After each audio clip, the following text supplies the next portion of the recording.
Hello, ladies and gentlemen. Welcome back to another live stream. Today we are here at San Jose in California, and we're going to fly the Maddog again into Vancouver today. So Vancouver is a destination I wanted to go to for a longer period now, because I absolutely love the approach into Vancouver. Either side is okay, either side is amazing. And yeah, I thought, well, today it is the day where I gonna do that. So I decided that for Maddog Monday I'm going to fly the American Airlines MD-82 in bare metal livery. You can see she's standing right here at the gate in bare metal. It's a very nice livery. Very nice reflections are there as well. It's raining, by the way. Really amazing. Really amazing. Love it. What is that? Interesting. I don't know. I've no idea. So, without further ado, let's jump into the aircraft, even though the doors are closed. We have one very interesting special fact today. Hi David, welcome to the stream. Nice to have you back here since the beginning. Yeah, something very, let's say, interesting is that I need to start VPilot, is that we do not have a flight pack today, and we also do not have a auto brake system. So I don't know if there are indeed some Maddogs out there in the latest times which didn't have auto brake system, but today we have none. So that's gonna be quite interesting. And what's even more interesting is that we do not have a flight pack. So actually I have no idea for now how to connect ground power. So it's very likely that we have to start the APU directly. Yep, unfortunately it's not flying around very often. That is absolutely correct. It's really a pity. It's a nice aircraft, but it's just too old. And so therefore, yeah. Okay, so let's try to get the aircraft running. So first of all, I will connect the battery power, and then I check the FMC if there is a possibility to connect the ground power, because unfortunately I cannot use the mechanic call. I think that's not implemented. So that's what I gonna do first prior to starting the APU. So starting the batteries, we can reset that as well. That's a good question, David. I have to think about the route and stuff. So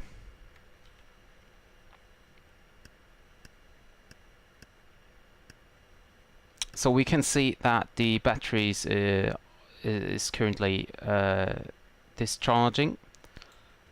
I don't think that the aircraft's coming up, or maybe it just takes a while. But well, to be sure, we just start the APU now. So we need to turn on the start pump now, because we do not have any AC power.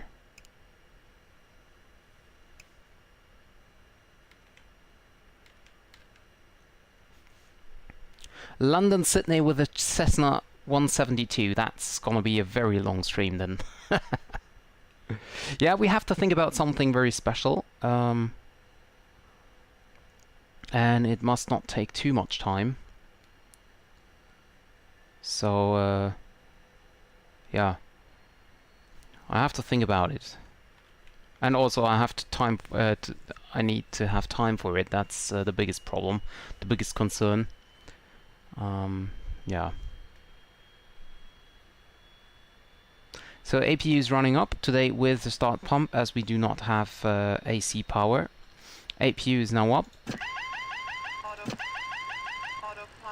And start pump can be turned off. So, FMC is not yet there, but it will be coming. Nevertheless, as we have power now, we can test the emergency lights. PA and emergency light test. Emergency lights okay. Emergency lights okay, so we can arm them. Need to... Why is the APU running if I do not have the fuel tanks turned on, the pumps turned on? That's very interesting. So generators resetting.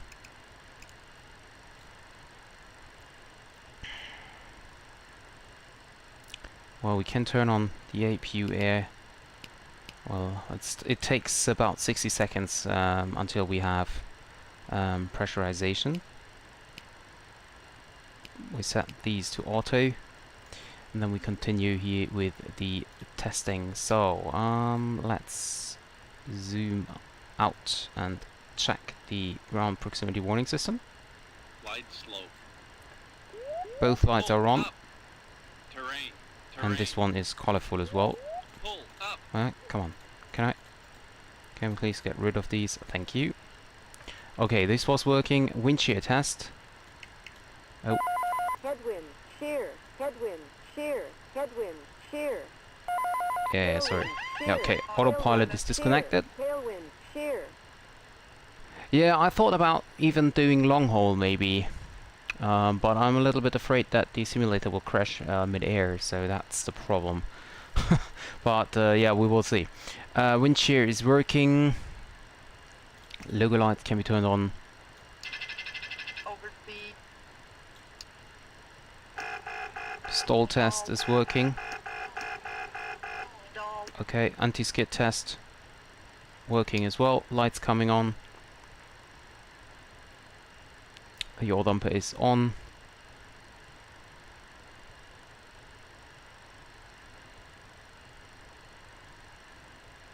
Can reset this. Okay. And then we have the ice test. Ice test is okay as well. Yeah, exactly. I didn't try it. I tried it last time when I flew my VFR tour in Norway, and I had my simulator running for straight for 7 hours or 8 hours. Nothing happened. Everything was fine. But I'm still afraid to do a long haul flight. Okay, so now the FMC should be up. Perfect. Check the menu. And now I need to see requests.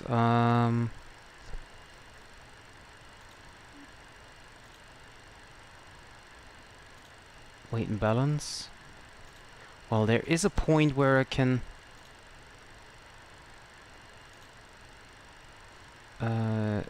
flight number today is 4726. Let's request it. I don't know. Oh! That's the wrong one. 4726 was my flight. Clear. That's interesting. 4726 is the flight number. Scheduled day is today, so the 1st. Now request again. Let's see. Why is it loading the wrong flight plan? Oh, maybe... Oh, I know. I think I know. I have to start the load manager again. Import OFP.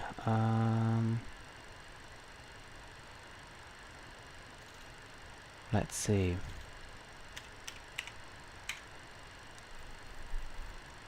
Okay, updated.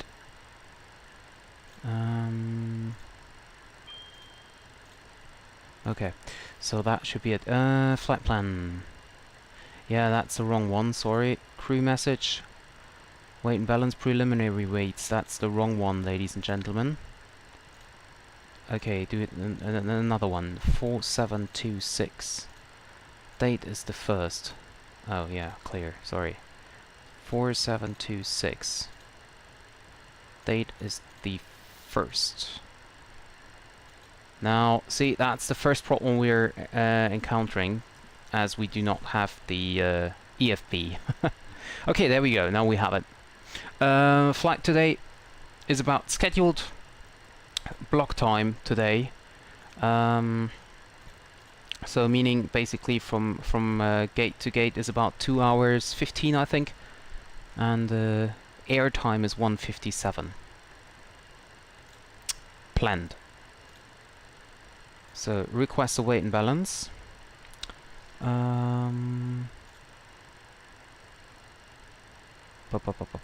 Where we go? 649. Oh well, I should go in pounds, but I did go in kilograms.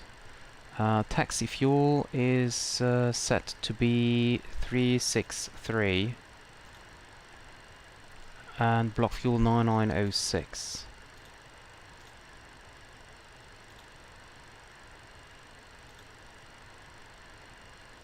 And request another flight plan, please.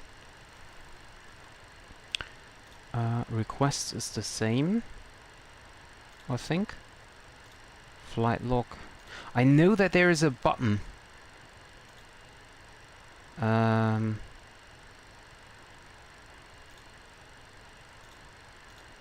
Okay, first let's double check our IRS.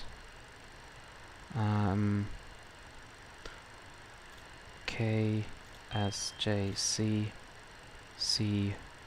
CYVR as company route. Okay, great, that's coming in. We activate that. And now let's have a look. There must be a point somewhere. I know that there is. Receive messages. There is a new flight plan. We can see the flight plan here. Our zero fuel weight, landing weight, trip alternate to Comox today. The altitudes and stuff, the route here. Okay. But where is the button for ground power unit? Free flight? No. Flight log? No. Requests? No. Received messages? No. So I checked everything, there's nothing else. So, init ref. Let's go for index. There we go. I think it was here. Services. There we go. Connect GPU. Connect air condition. Refuel, please. Actual and requested. 4A OK. Start. Refueling. Great. Yes, I remember, David. I remember. And since then, you're here like almost every time, right?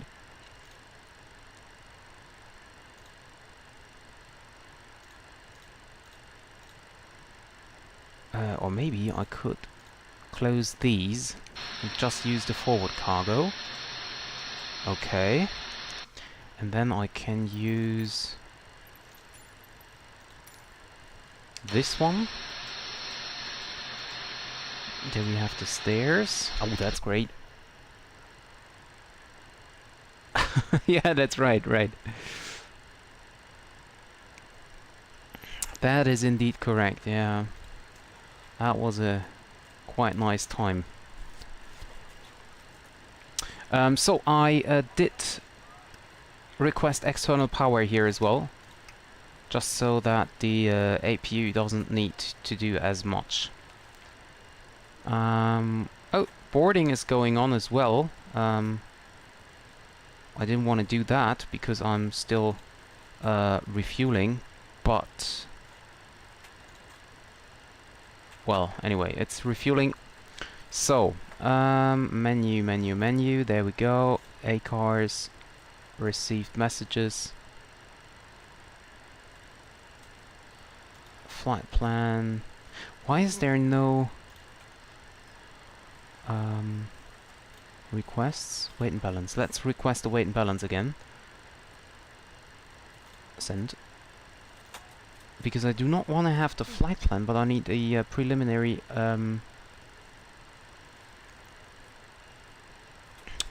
Yep, that's right. That's right. We had very nice people here, and often still have. That's the best part. That's the best part, and we have so many nice people here.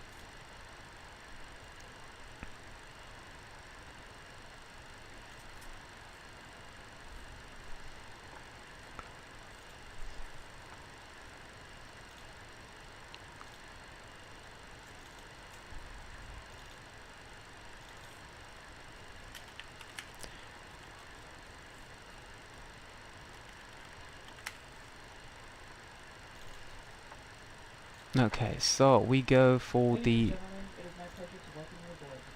By the way, we still do not have a new weight and balance sheet, so let's go into the flight plan. We can use that as well. We can see a block fuel 9.9, cruising altitude flight level 340, takeoff weight is here 62.5.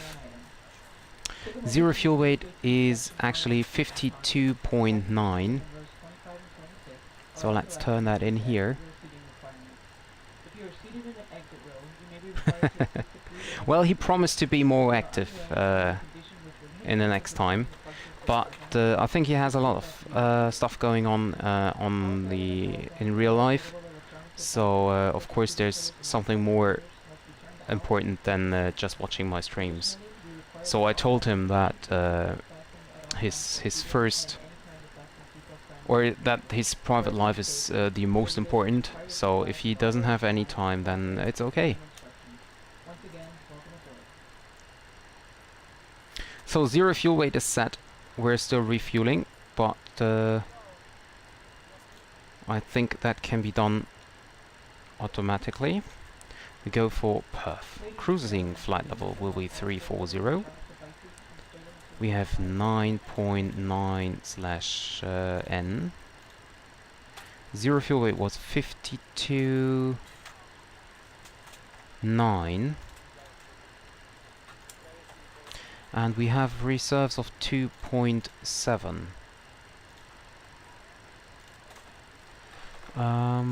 According to the flight plan, we have an average cruising wind of... that's a good question. Oh, there we go. 211 at 33. We have an ISA deviation of +10. 18,000 feet, that's okay. So now, that's gonna be interesting as well. So our takeoff weight, we can see here on the first page, will be 62.5, so we turn that in here. Make it 63, always a little bit more than less. The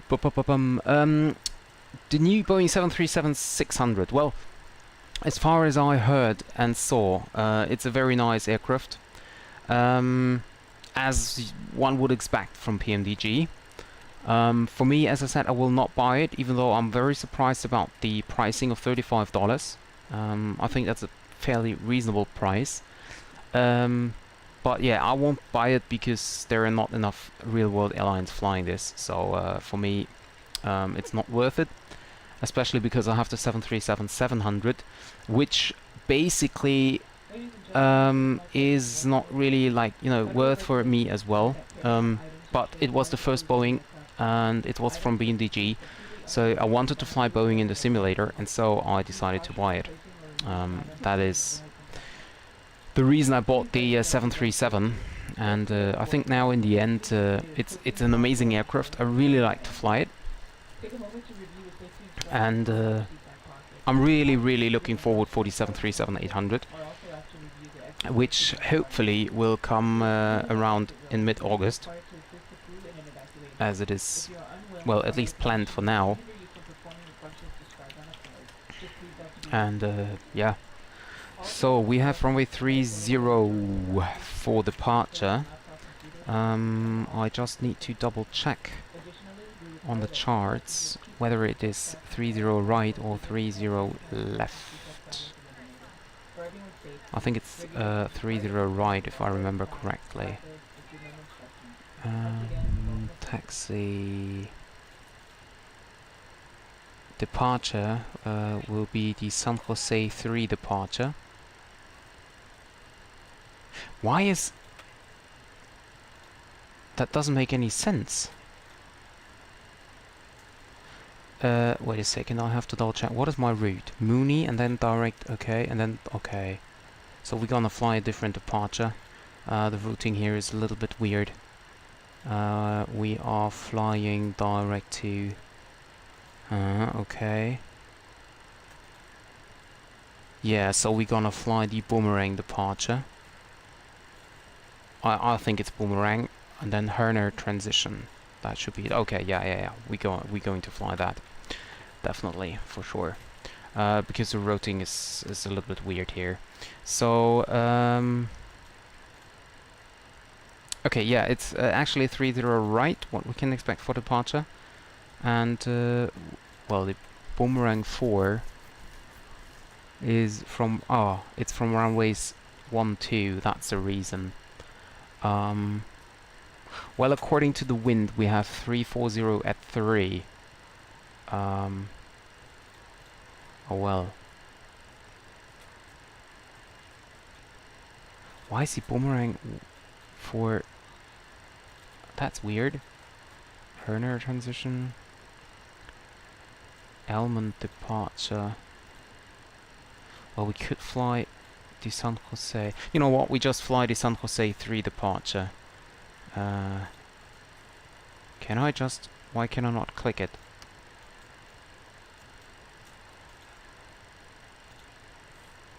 Okay, once again, 30 right, San Jose 3. There we go. And then we have Panoki transition. According to the flight plan, I have either one. Because we're flying direct to Mooney, which is down there. And from Mooney, we go direct to San Jose. That doesn't make any sense. So let's take no transition and check the legs. So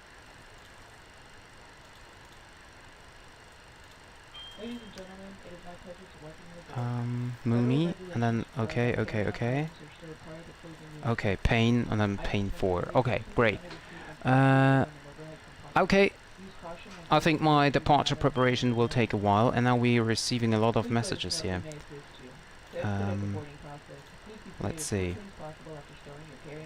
We have a load sheet. That's great. Load sheet final. That is what we needed. So zero fuel weight is 54.9 actually. So it's a little bit more. 54.9. There we go. And of course I need to acknowledge that, and then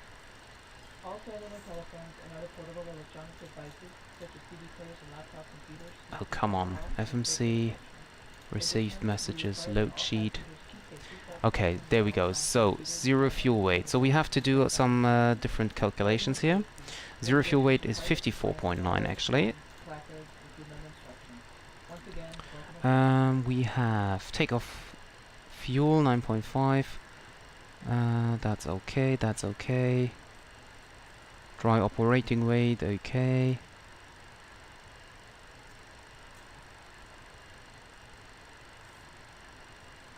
Pax 0 of 162. Well, this is definitely not correct.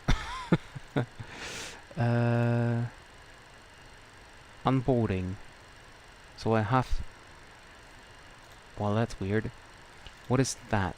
GNS predictive... Okay, I have no idea. Nav data. Okay, and history. Flight history. Okay. Not necessary. So ARCS, received messages, and load sheet. So, back to the load sheet. Actual takeoff weight. So we have to check that. Page 2, I think. Takeoff weight 64.4. So let's make it 65. The Q and oops, that was the landing data. QNH is not 1014, but it is 3004. So let's turn that here, 3004, so it's actually 1017. How can I set that? I can just... Oh, that's the Q and E? What? Wait. Can you... No, QNH 1014. Okay, so I press the B button. But nothing's changing. I have no idea. Okay. Anyway. Let's see. Takeoff weight is wrong. Takeoff weight was 64.4. Make it 65. Wind component. Wind 336 at 3. Well, yeah, that's not 100% right, but is there a way to request weather? No. There's no weather. Okay, anyway. Flight 99, that's also not correct. I don't know, maybe it's just a dummy data here, while the registration... I cannot change anything here beside the actual takeoff weight. Oh, but I know how to remove the card. Okay. So, takeoff 4.7. Let's go here. Oh, that's already set. Great. Flaps. Well, we can take a flaps 11 departure. We do not need to go for flaps 15. We do not not need to select 145 and 154. Okay, so now we set the speed bugs. Let's see, we have the first one is at 141. That's V rotate, that's correct. V1. The second one we will set to clean maneuver speed is 2. Oops. Oh, come on. 245. Oh, come on.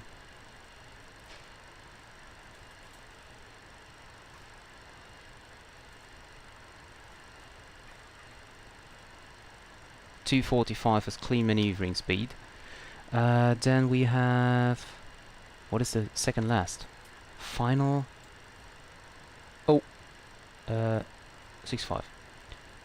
Final... I don't know. Sled retraction is at 200.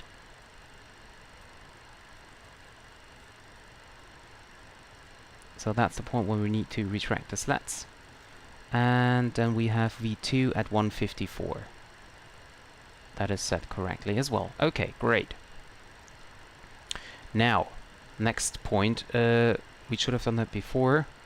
Position lights. We can now close the cockpit door. And we set our cabin pressure for... oh, that was a little bit too much. For the arrival, so what was it? 1016. Okay, this is set.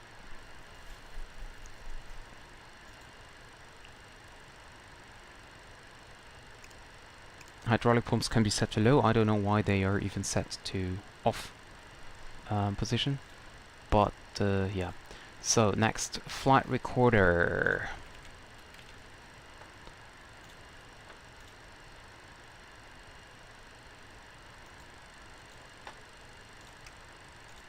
Is there a way to...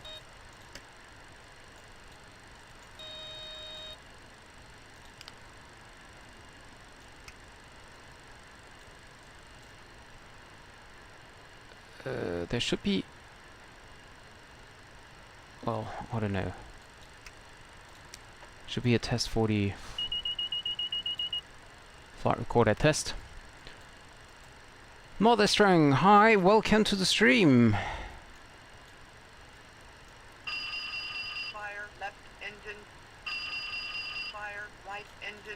Okay, fire tests are working as well. Great.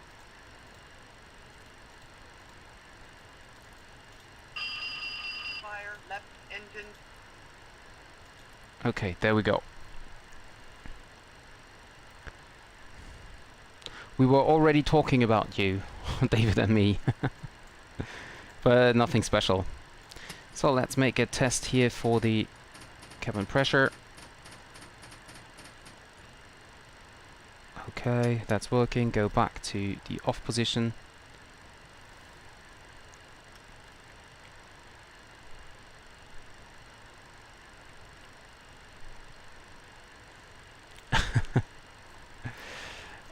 HRS is verified, FMS and GPS is cross-checked and set, although we did not yet set a arrival. Let's just quickly do that.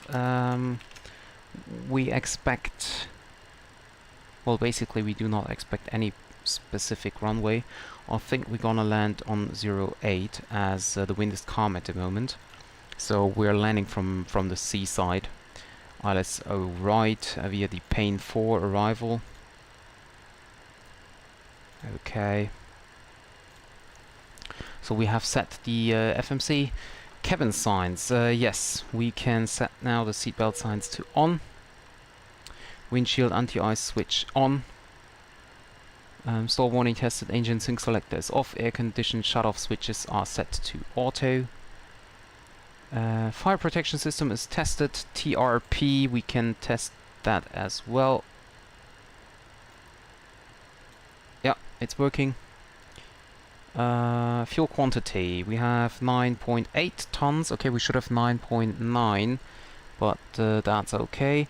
Altimeters is 1016 cross-checked. Both sides, fuel shut-off levers are off.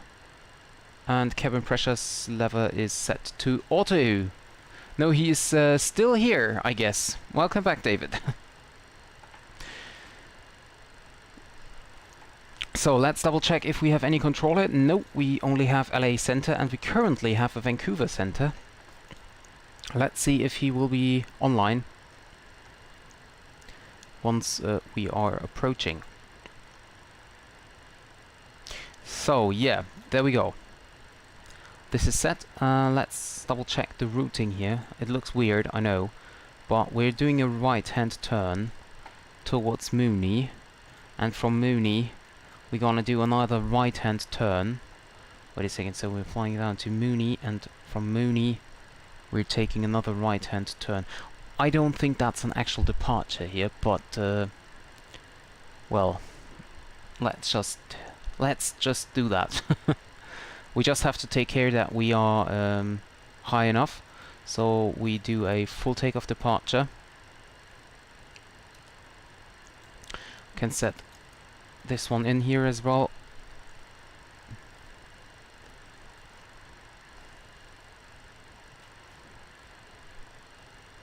Okay, yeah, so I'm well informed, not as wrong, thank you very much, and I hope you will be here for the landing then. So, I need to go to services, doors, and take this one away. So this is going to be away. The door is closed because boarding is of course completed. I can now close the forward cargo. And everything else is disconnected. So then we have the air condition and the GPU. We can disconnect. Turn off the power and switch to APU power. Okay, so before start checklist. Parking brake is set. EFB is not here. Pneumatic pressure. We have 41, 42, that's fine. Engine ignition selector, A. Anti-collision lights on. We can now turn on all the tank pumps. APU norm and eco switch is set to norm. Air condition supply switches are set to Yeah, well, we leave them on off for now. Turn on the pneumatic crossfit levers. And the thrust levers are set to idle. Perfect. So, pre-plan our pushback.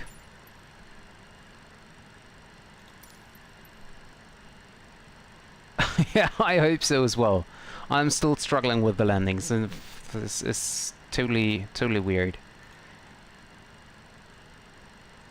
And I just hope I do not forget the recording. Cockpit to ground. So, request pushback. This is ground. Stand by. Let's double check. But that looks fine. Everything is set, except the flight recorder, of course, but well, you know what? 4, 7, 2, 6, leg 1, insert. There we go, flight recorder is set. And as we are doing the... Okay, sir. The bypass pin is installed. All doors and hatches closed and all ground equipment is removed. The parking brakes are set. You may lift. auxiliary pump and transfer pump on. Oh, well, actually, we can leave that off for now. Did he say release parking brake? I didn't listen to You're him. cleared for start and Oh, push. okay. Okay, cleared for push start. Please release parking brake. Brakes released. Parking brakes are released. My day was, well, yeah, quite Start okay. engines in sequence. Was quite okay. It will start Nothing in special. sequence. So, set transponder standard. And it's now time to start the right-hand engine. So, packs off. And starting number 2. N2's rising.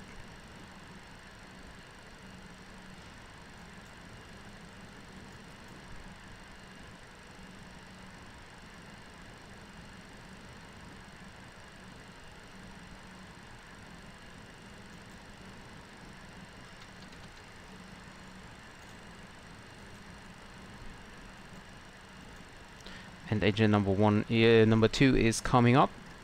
Can set the speed here already.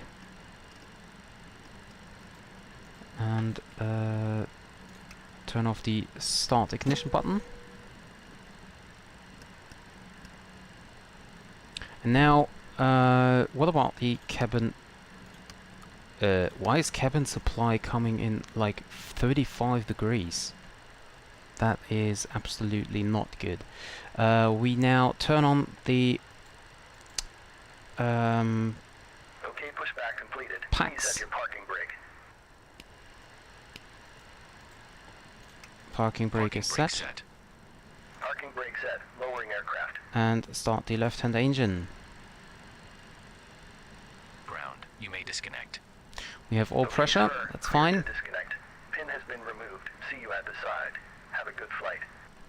Holding position waiting for the visual. Thank you and goodbye. 20%. And the engine is running up.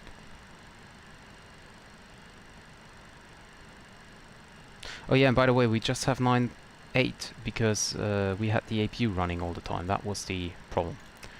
Okay, so engine number 1 is up as well.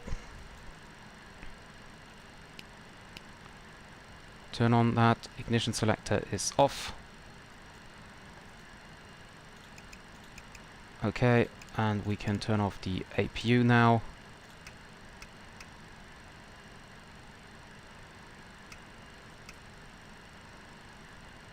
Cabin supply. Okay, cabin supply is now fine. Packs are on. Okay, we leave the air on. That's just interesting. Why is there left more pressure than right? Oh, yeah, I know.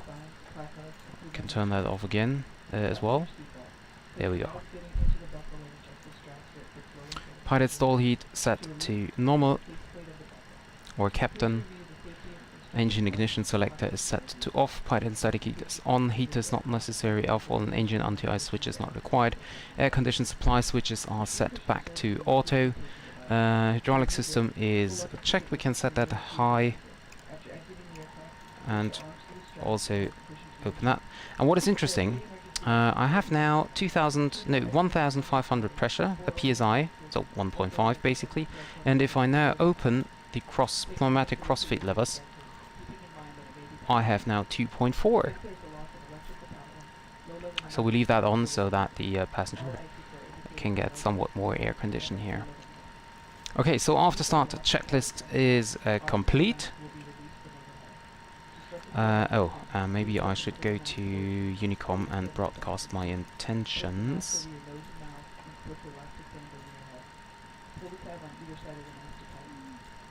San Jose traffic, American 4726 is taxiing to runway 30 right via taxiway Yankee and holding short Alpha 1, San Jose traffic.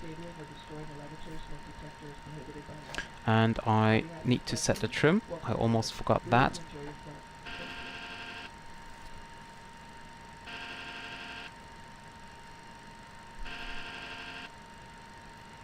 APU air switches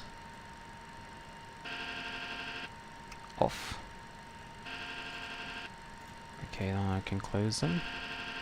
Okay, now the system is how it should be. Trim is being set.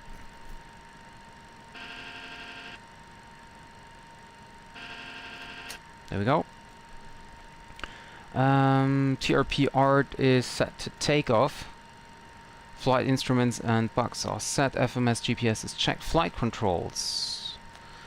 Full up, full down, left and right, rudder, full left, full right. Okay, everything's clear. Flaps. Set flaps now 11. You can see the flaps are coming out. Okay. For traffic, United 255 is direct Katina.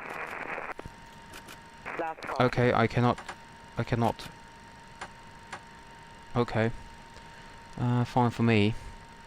Takeoff briefing is performed, cabin report is complete, obtained, and taxi checklist is completed. So we start the clock now. Oh, and I should start my head tracking software, shouldn't I?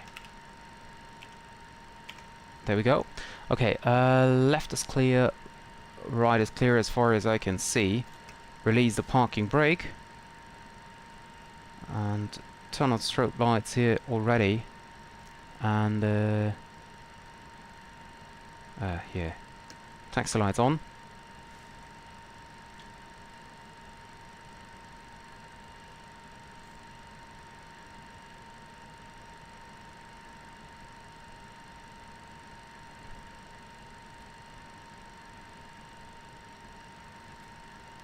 Is there maybe... Oh, okay. I don't know what the problem was. Ja, müsste funktionieren. Muss ich gleich mal gucken. Right side is clear.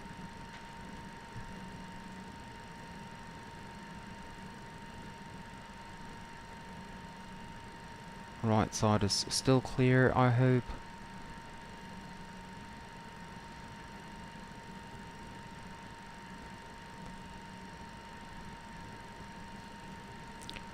Okay, turn on the flight director. 1 and... Come on.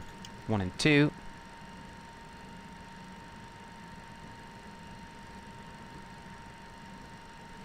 Okay, and have a look on the charts here for me. Okay, initial climb is 5,000 feet. Then turn right to what? Climb heading to DME.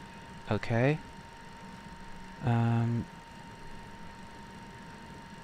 Let's see. And then turn right to. Okay. So 114.1. 114.1 on a heading of 306.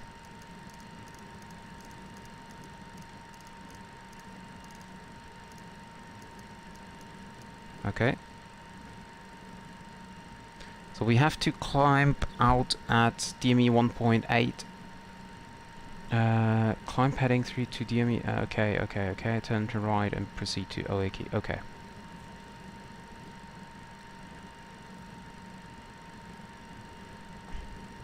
Alles klar, mache ich. So we're taking it slowly here. And let me check the before takeoff checklist. So takeoff runway will be 30 right. Oh, come on. No, this is not working. Okay. Takeoff data is confirmed. Fuel balance is checked, looking good. Brake temperatures is checked. Everything is normal. Engine ignition selector can be set to both now. Where's my mouse? There we go. Set to both. Landing lights on. Turn on all the lights. San Francisco traffic, American 6270. We're about 25 nautical miles from the airport on the Cyber 4 arrival. We'll be coming in the ILS 28 right.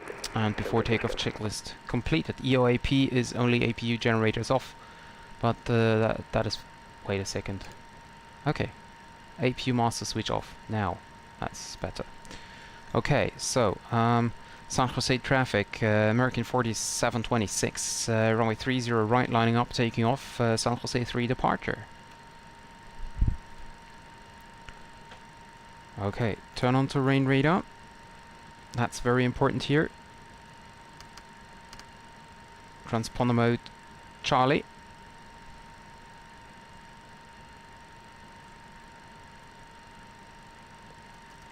Select the heading of 306. What we need to fly after the departure, and then we can directly climb up to flight level 340 as there is no controller online.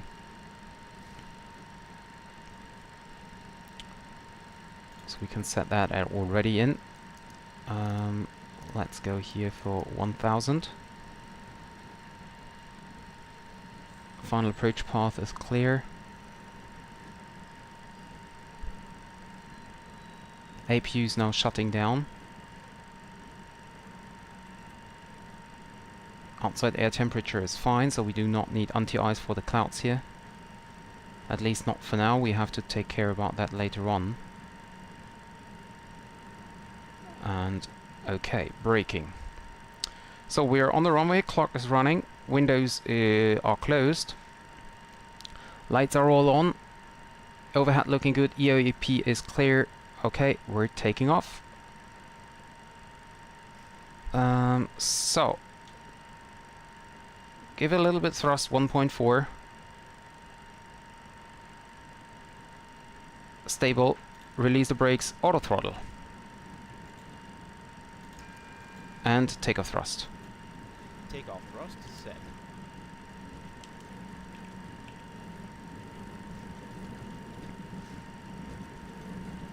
Clear.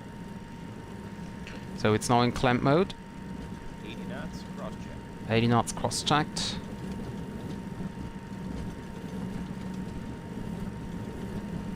San Francisco traffic, American 6270, turning final for the ILS 28 right, San Francisco.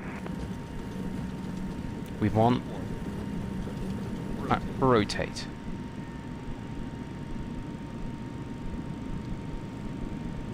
Positive rate. Gear up. And take that baby up.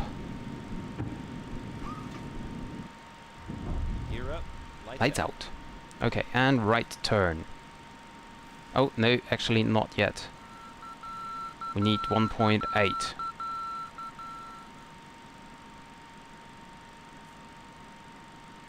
So we keep it hand flying here, flaps still 11. And we're taking her out.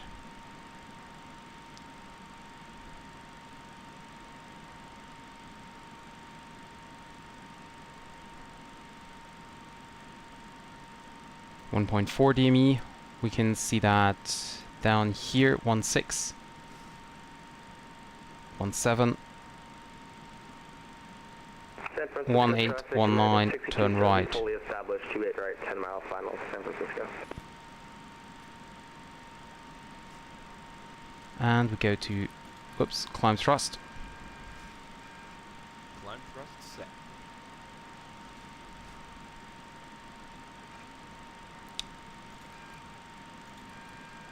EPR climb.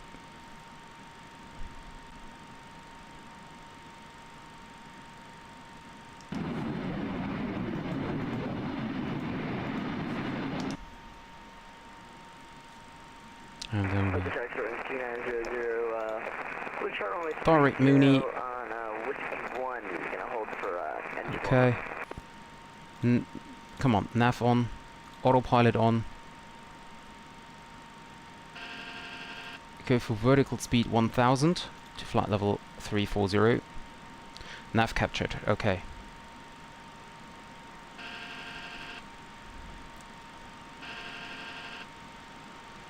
Flaps up.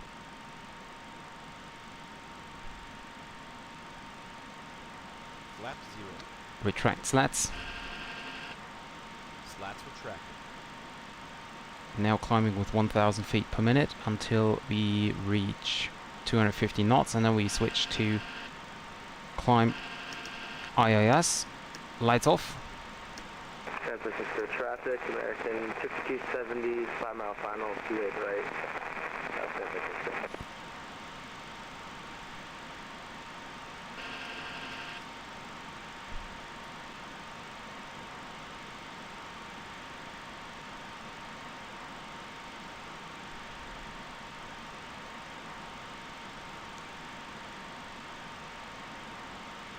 Okay, and we're reaching 250, so we switch to IIS and increase that to 250. Nav track is engaged, IIS climb to flight level 340. And we can see we are already above the mountains here, but we will continue climbing a little bit more before we then finally turn.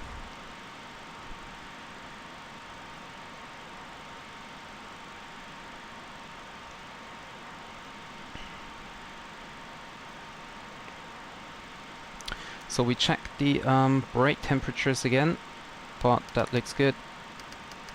Yeah, everything normal. Landing gear is up and lights are out. Auto brake not implemented. Speed brake lever is retracted. Slats up. Engine ignition selector can be set to the off position again. And center fuel tank pump stays on. Altimeter is well, of course, not standard yet, as we're still climbing. Hi Trophy, welcome to the stream.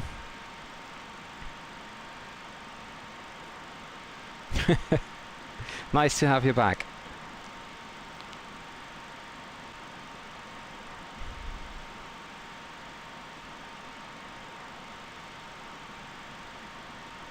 Very nice view here.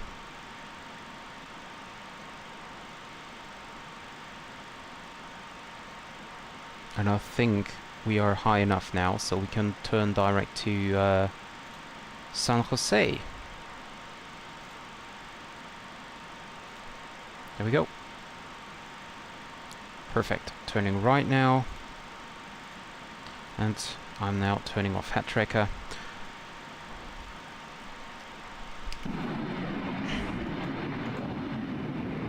Have a look at the scenery here. That's so great.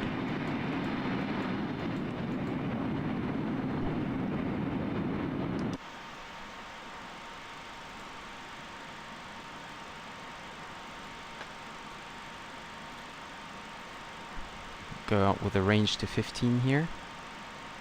Keep the terrain radar on. Seatbelt signs can be switched off. Nose lights off. And once we passed, we can turn this to 30 here. And once the we're passing flight level, or no, 10,000 feet. we're accelerating to 300 knots, which is quite now. 300 knots. And same for the IIS climb mode.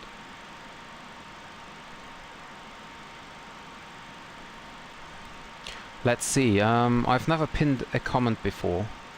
I have no idea if this is working or how it will be working. So let's see.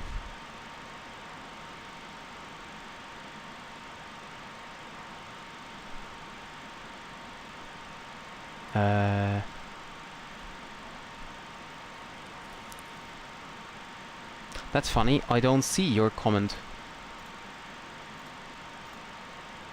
That is interesting. Let me see if I can copy it. Okay, well, at least this is working. There should be some way to do that.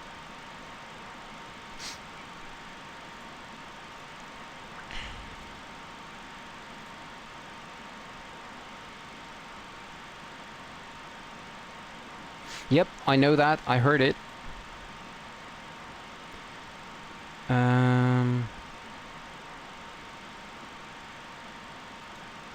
No, I didn't watch that. Yeah, maybe because of the emotes, but it's weird because I can see it in OBS. But nevertheless, let me see if I can, like, let me Google quickly.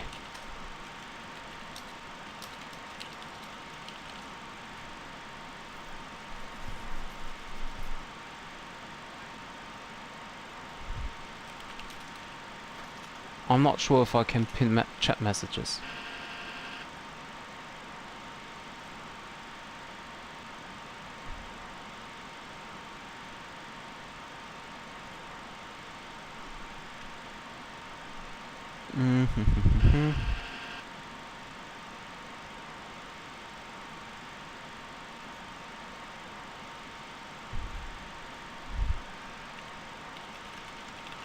I know that there is a way to do that, but I do not know how.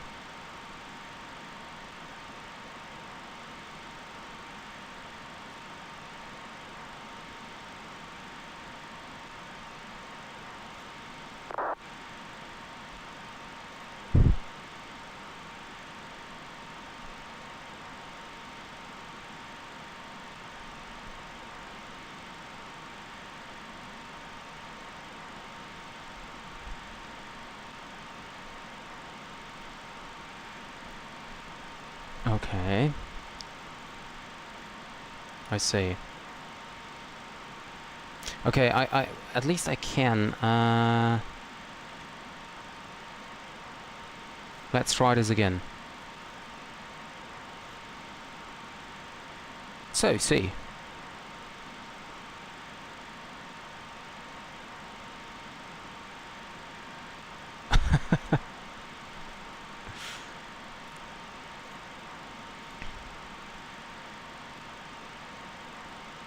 So reaching 300 knots.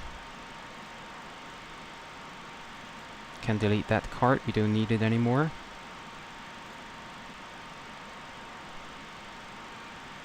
No, thank you, David, thank you for doing that.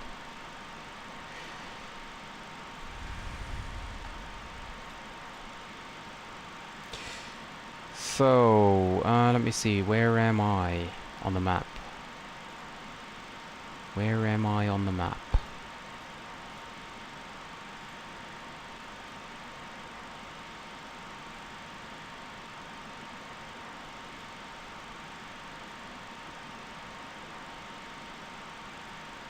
Oh, here I am. Okay, I see. Oh, well, it takes a while.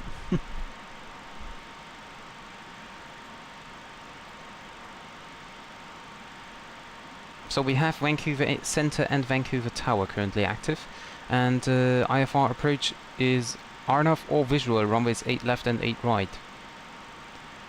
Okay, so we just wait until we receive a call then later on. and we're gonna prepare for either RNAV or visual runway 08. I don't know why they do not give ILS approaches, but well, anyway. Yeah, slowly but steady. Well, I'm still learning, of course. Still learning. Hydraulic pumps set to low. Auxiliary pump and transfer pump not necessary anymore. Center fuel pressure low. Yep, center tank is empty already. Okay, we can turn off the fuel pumps there. Passing now flight level 180, so set the QNH or the altimeter to 29092 standard setting. Same here, 29092. I can't even read that myself here. And let's check the progress page. What? No, cruise? Cruise, yeah. Optimum 336, and we're going to 340. So once we're reaching 33 and 340, I think this is gonna be updated. For the descent, we can do the forecast already. So let's see about wind information. Descent winds. So let's take 310, 200, 150, and 100. 247 at 61. Then we have 255 at 42. Then we have 254 at 42. Well, that doesn't make any difference. Next time I'm gonna save the flight level 150. And then we have 10,000 feet, which is 251 at 24. Okay. Now we have the descent forecast.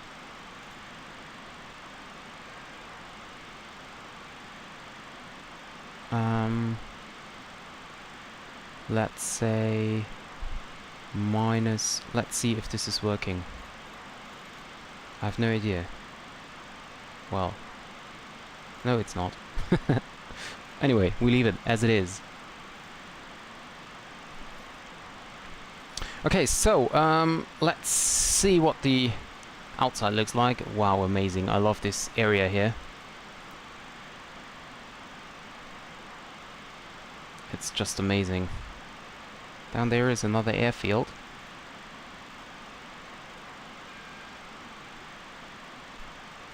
That should be Travis Air Force Base.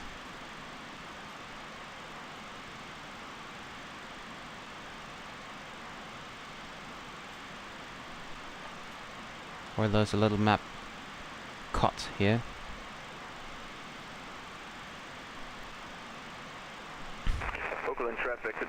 No, I haven't either, but I'm not very familiar with the area here anyway, so... let's see, cabin supply 15, that's maybe... let's make it a little bit warmer.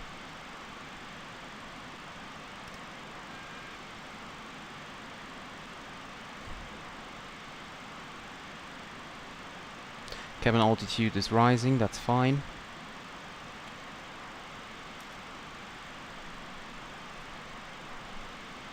And I will check the... or let's just go there. Yeah, we can see here, econ speed 299. Well, we selected 300. And optimum is now already 337. So we gonna get there for 340 without any problem.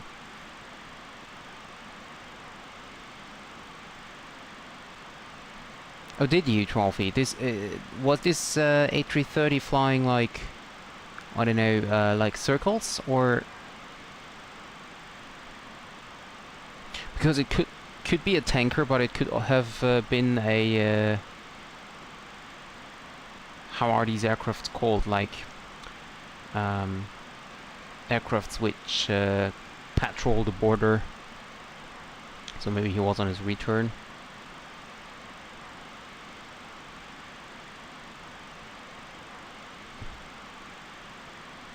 Oh, really? I didn't know that in Hamburg are retired aircrafts. Do I have space for that? Oh, okay, it was traffic pattern, okay. That's nice to see. Always a very rare experience.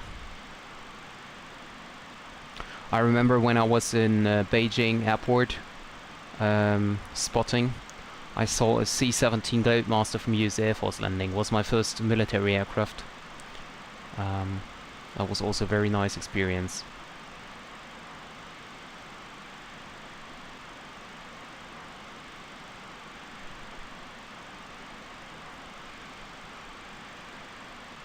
Oh really? Didn't know that.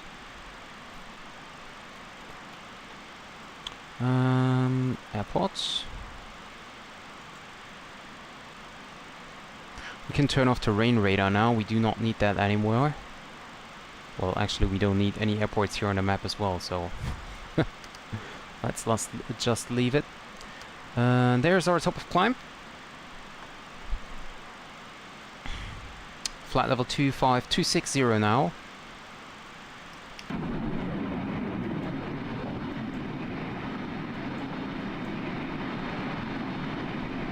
Wonderful area.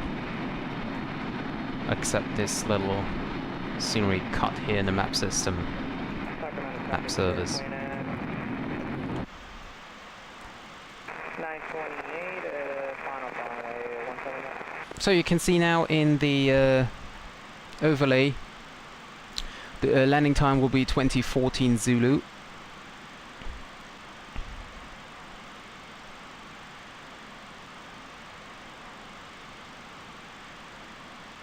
And we are now approaching flight level 270. You can also see that the optimum cruise level already increased, 338. So that's gonna be fine.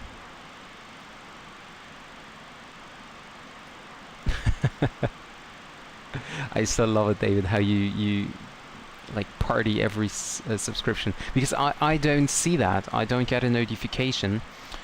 Which is actually quite weird, because normally, sometimes I get a subscription notification, and sometimes I don't.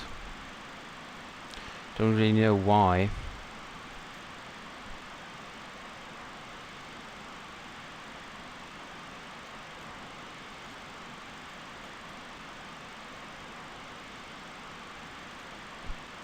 And let me see from the outside here. Oh yeah, here's the weather, okay. I was just checking some weather information and I saw that there are a lot of clouds behind me. Actually, I do not see these in the cart. And let's see, outside air temperature is 0 degrees. Okay, so we have to pay attention now. Let's turn on the ice protection.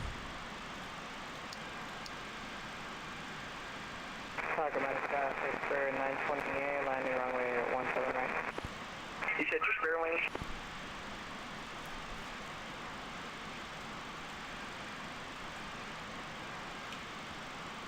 Wait a second, what does it say? Airfoil ice pressure abnormal. Hey, friend. How you doing? So it should go off now. Where are you headed today? To Sacramento. Well, normally, Okay. if I go to AP bleed off, then it should be working normally. Let's see what happens now. Okay, so I need to, yeah, crossfit levels. Okay, yeah, of course. There we go. That's really like a deep system here with the anti-ice as well. Here within the clouds. Very high clouds here.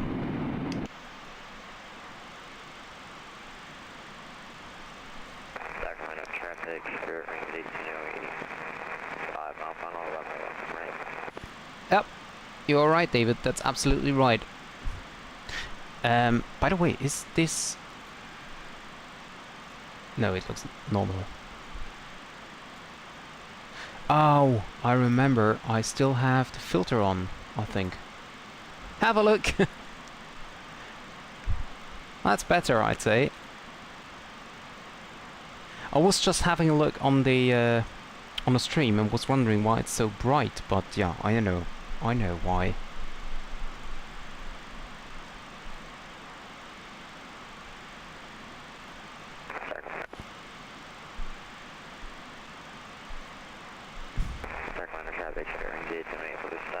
Oh, what's the problem with your computer?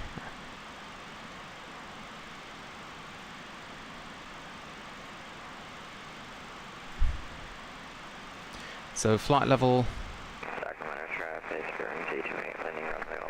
change, we can now see our cruising speed will be actually Mach 0.76.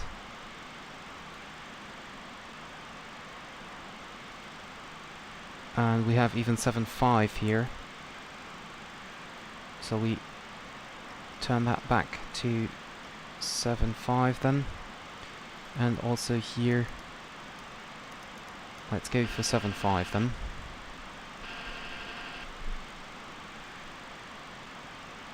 You can see now it's climbing 3,200 feet. Because it's reducing speed to... Well, it uses the speed to climb up. Oh, okay, yeah, the heat is sometimes a problem, yeah.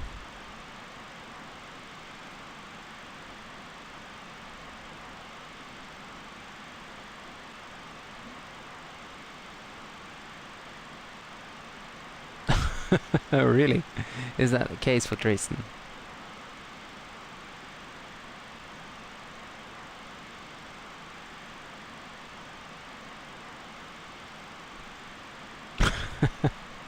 I have no idea about any Eastern airport. I don't know why, but for example in Flight Simulator I didn't fly to Berlin very often. I just flew once into the new Berlin-Brandenburg airport. I think I've never been to Dresden. I have been to Leipzig once for the positioning flight I did with the Headwind A330-900 for Condor from Leipzig to Frankfurt. And that's it, basically.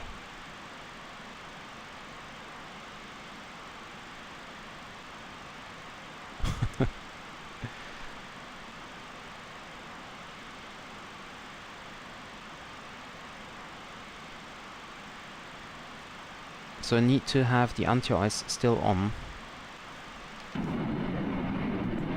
as there are still some clouds around me.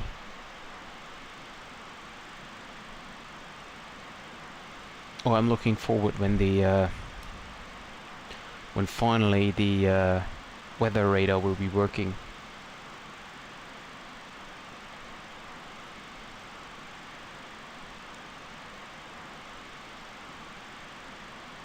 That's gonna be a big thing.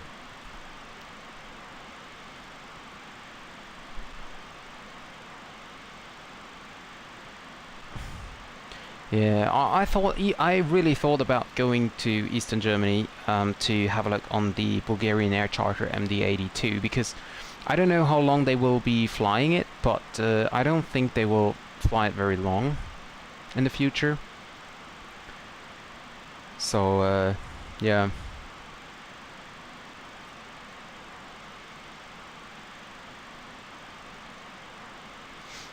I don't know about Frankfurt. Let's have a look if there is an MD-82 from Bulgarian Air Charter.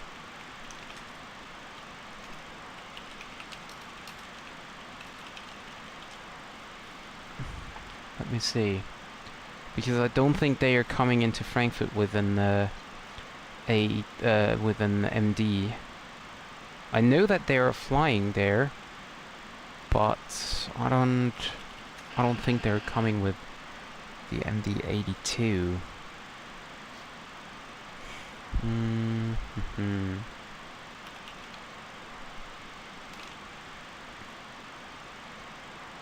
Find departing flight? No.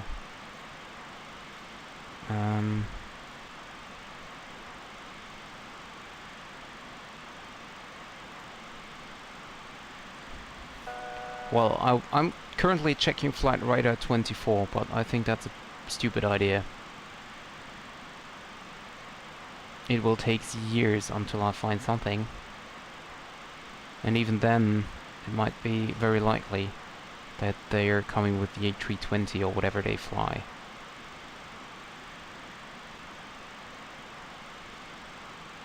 If they come to... I think they're coming to Frankfurt. Terminal 2, I think. Austrian, Qatar, Air Canada. Too many flights.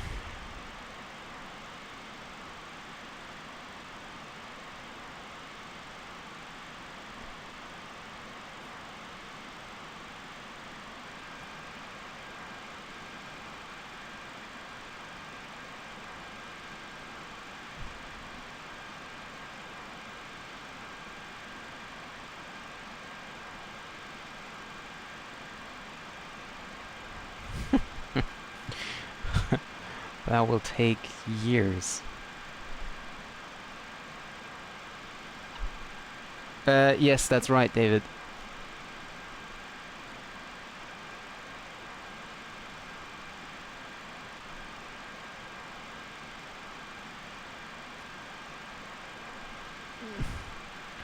Yeah, unfortunately, KLM used to fly the Fokker 70 and the Fokker 100. I once flew with the Fokker, I think it was the Fokker 100, from Frankfurt to Amsterdam.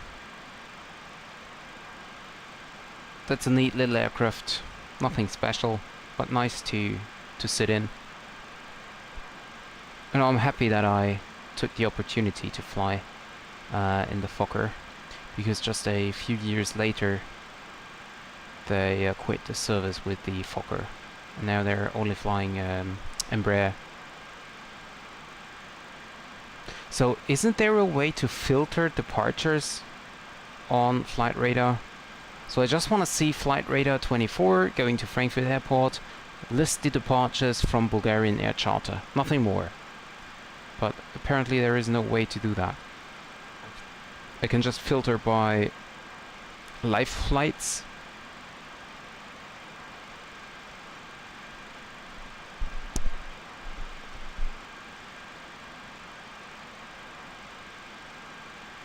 And I'm already, I don't know, which day is it where I'm at?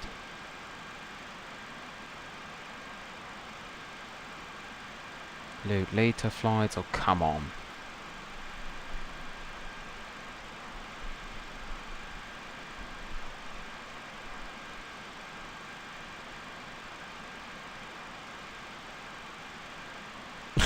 No, I didn't do. Well, actually, I'm not flying very often, unfortunately. Basically, I'm just flying once a year if I go onto vacation. But that's it. Basically, I do not fly any more often. I would love to fly, but you know, it's not just money. It's also you need to have the time, and then. Let's say I take Ryanair to fly to different cities, then you still need to go from the airport to the city. You need to book a hotel room. So you still need a lot of time, a lot of money to do that, even if you get a very cheap flight with Ryanair, for example, or EasyJet, or with Air, or whatever.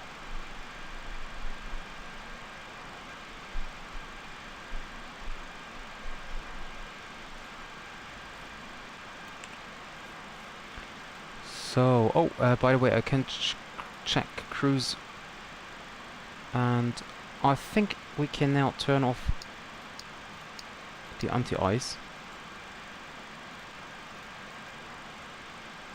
I think we should be safe now. Can't see any clouds here in front of us. Oh, 5 years ago, yeah, then it's definitely gonna be time for that.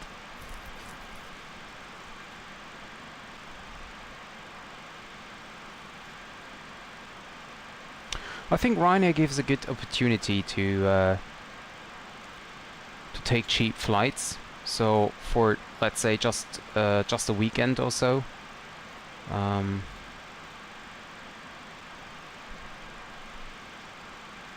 or maybe even just one day, depends on where you're going. I mean, basically you can from Germany you can get into well, yeah, basically all capital cities within like 2 hours or so.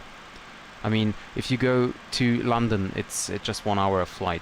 Amsterdam, Paris, Vienna, Zurich, Warsaw, Copenhagen. What is a little bit more? Helsinki is, of course, a lot more. But Oslo and Stockholm is not that much more. Rome, of course, is also just 1 hour. So basically, you can get you can do a day trip with Ryanair, especially because Ryanair is flying to not Rome Fiumicino, but the Ciampino. So that's basically in the middle of the city, so if I'm not mistaken.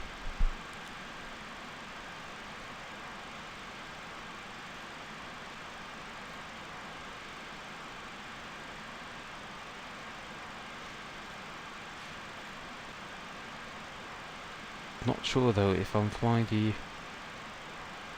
Arnav. Oh yeah, let's prepare this and this. And then we have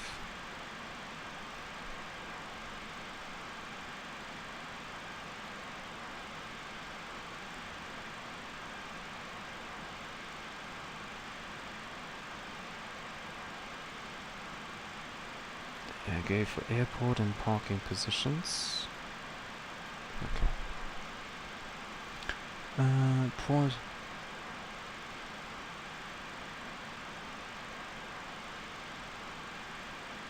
Well, you could go to, you know, take a flight to whatever city you like, and then you just book an Airbnb,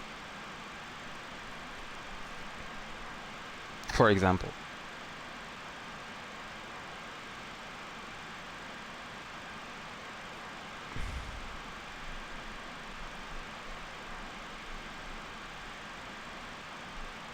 Oh god, 3 hours just waiting in the plane. That must have been horrible. By the way, there will be a 757 released for Flight Simulator 2020, and I'm really looking forward to that aircraft. It's currently in the build. We've seen some screenshots from I think it's Bluebird Simulations. And there is, of course, no release date, but I'm really looking forward to that aircraft.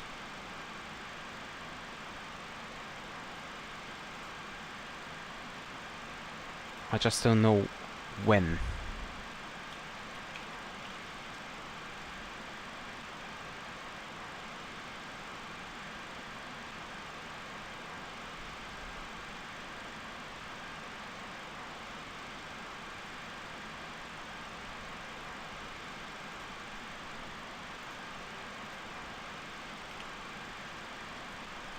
And then we might do some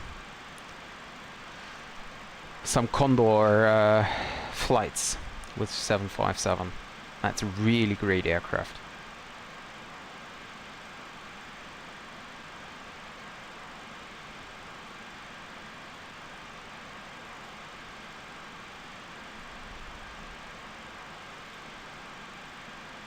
I hope it will be coming this year, so we can do some nice vacation flights in the winter time. And they want to do that as a study aircraft, I think, as well. So as far as I know, there might be two versions, one for, well, sit in and fly, and the other one study level.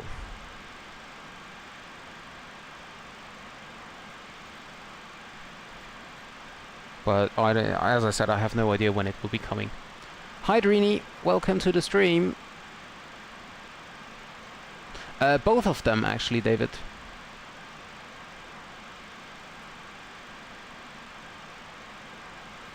They are developing 200 and 300 version.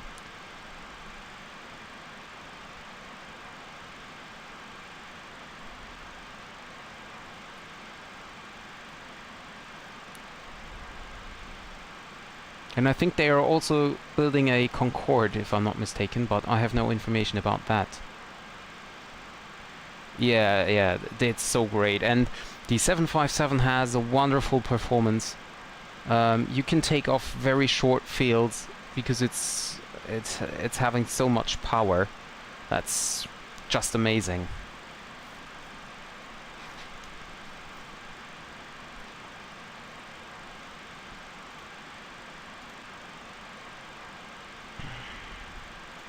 progress page.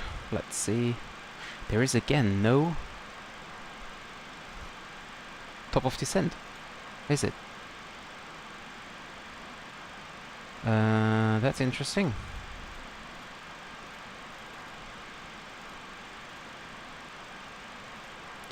Why is there again no top of descent? Do I have it here in the display?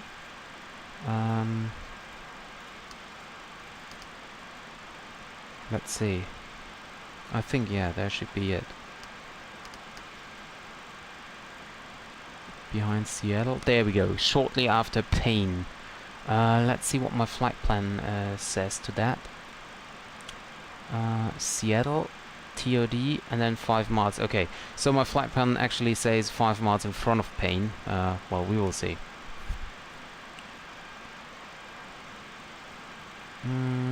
No, this one is way more interesting. Yeah, I know it's overpowered, but it's really great.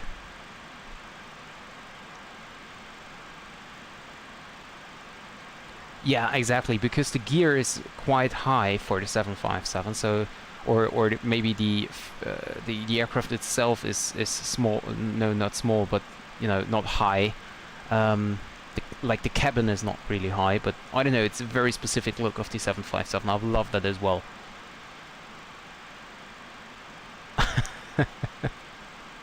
Well, you should just pay attention, and then you won't miss it, right? Oh, and by the way, I did not take any screenshot for now. I have to do that.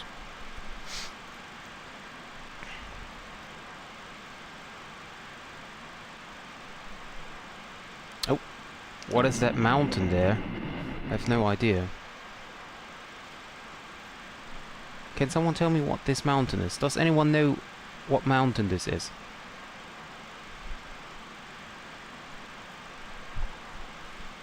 Looks more like a volcano.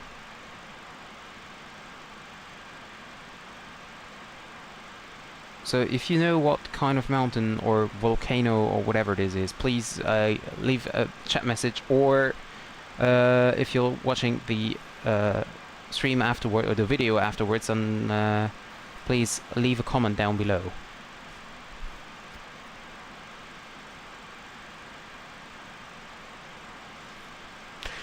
Yeah, well, I'm not sure why they're not building a well, 757 again. I mean, or developing them. I mean, basically we now have a lot of twin engine aircrafts like the 350, 787, the 777X. All of them are new, and so there might be no need for a 757. And I'm not sure. I mean, it is definitely overpowered, but yeah, I don't know. Maybe it's too overpowered, so they don't need that, they don't want that. I don't know.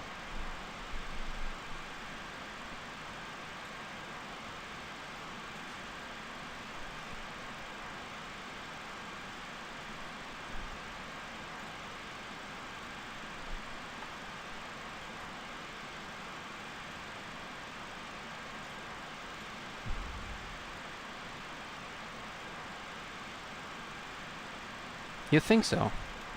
I don't know.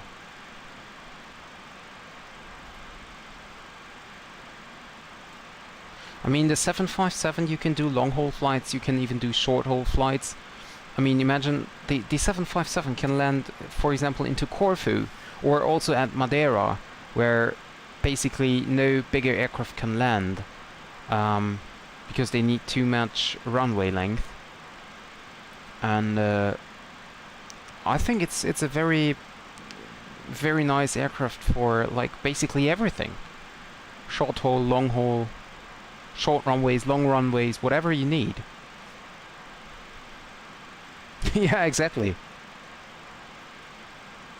I just saw a few days ago, just saw a live ATC recording on YouTube with like some communication and stuff, and no, it was a an interview with Kennedy Steve, I think, and he said that the 757 is a really great aircraft to deal with.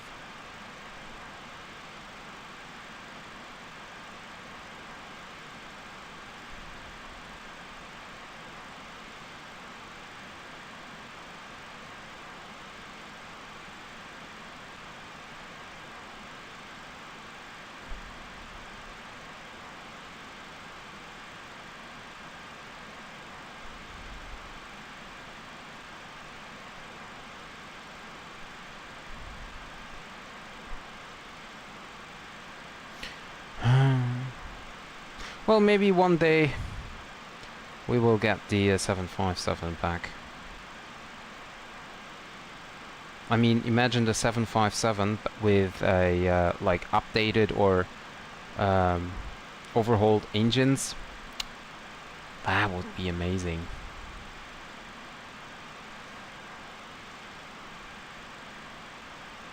Yeah, that's right. That's right.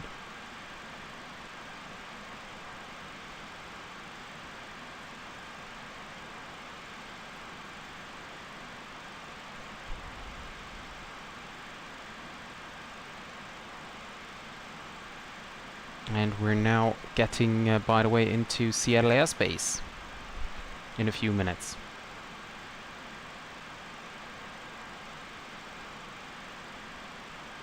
Well, maybe there are not enough airlines to buy a high number of aircraft. So basically, maybe they want it, but not enough, you know?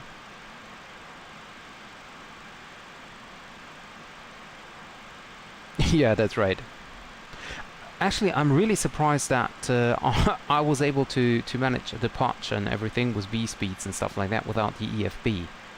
Next thing will be the landing without auto brakes.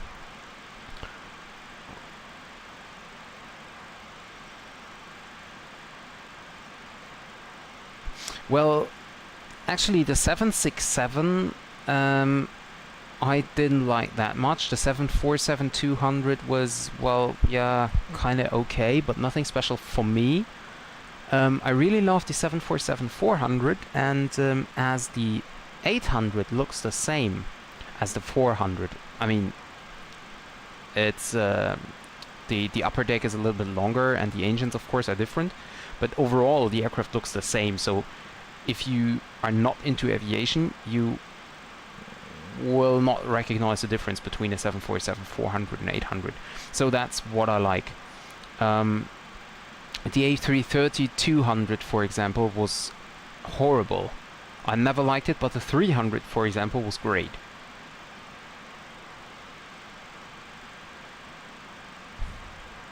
No, the only good thing about the old aircraft was the, like, you needed to fly the aircraft without any special equipment, systems and stuff like that. So that's why I'm looking forward to November, when there will be the next sim update, and we will most likely receive a DC-3. That's gonna be really interesting, and I think I will do a lot of bush flying in Canada, like for Buffalo Airways and stuff.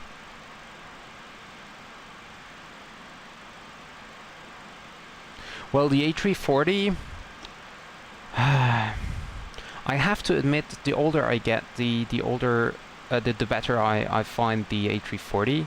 However, if an A340, then please the 600.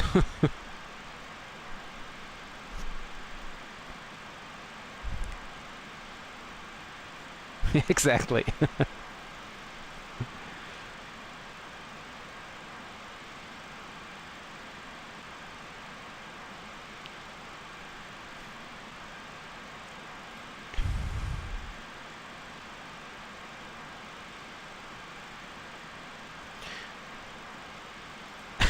Yeah. Yeah, exactly. Slow climb performance.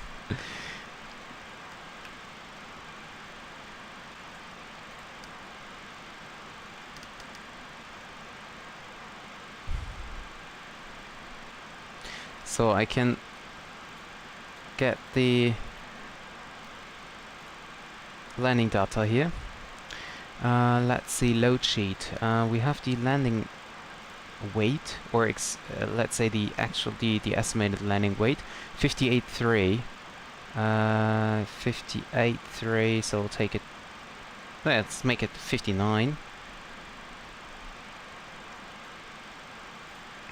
I can set the new V-Bucks. Oh, I really have to set them. Okay.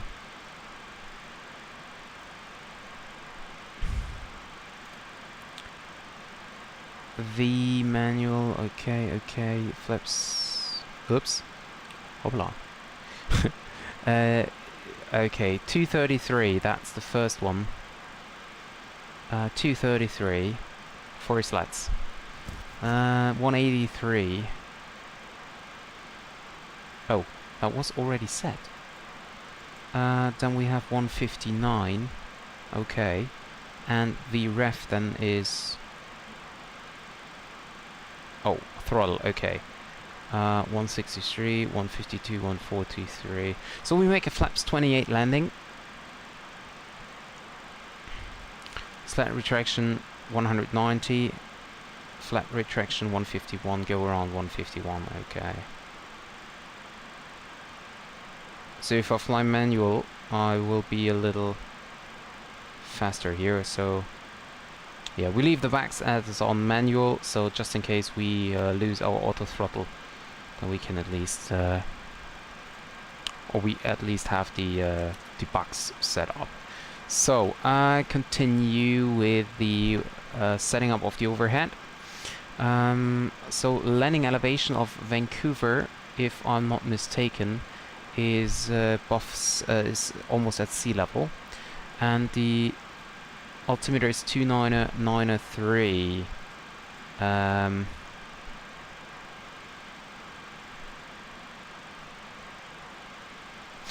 1014.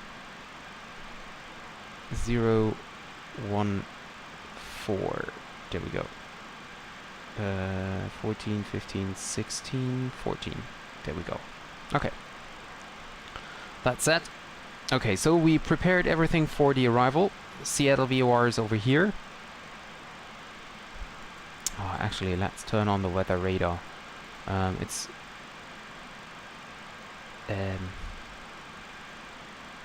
wait a second, where's the weather radar? There we go. Okay, weather radar fail, but that looks better as weather radar off. I'm sorry. No clouds ahead, great. Let me read what you write. Drini, will we get any membership options soon? That's a good question. Basically, I don't really know, first of all, what I should offer you. Because, you know, my time is very limited, so I don't really know if there's something I can offer for, like, you know, membership points. However, for channel membership, you need a special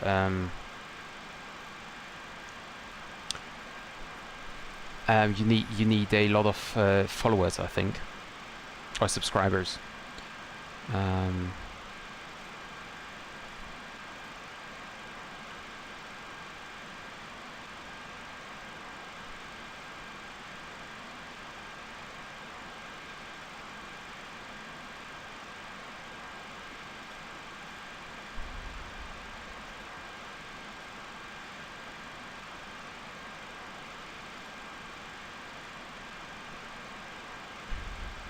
I think for, like, basically I have no idea what I need, but for like the YouTube partnership stuff, I need like 1,000 subscribers, and I think there won't be any membership option before that. It's possible that you can have it with 500 followers, because I think with 500 followers you get a kind of community tab or something like that. But yeah, I'm not really familiar with that, and well, until 1,000 subscribers it takes a very long time.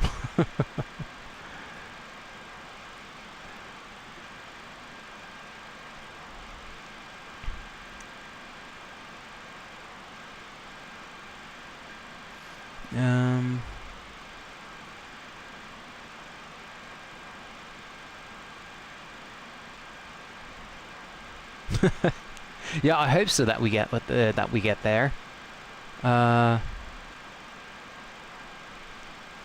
We will see. We will see.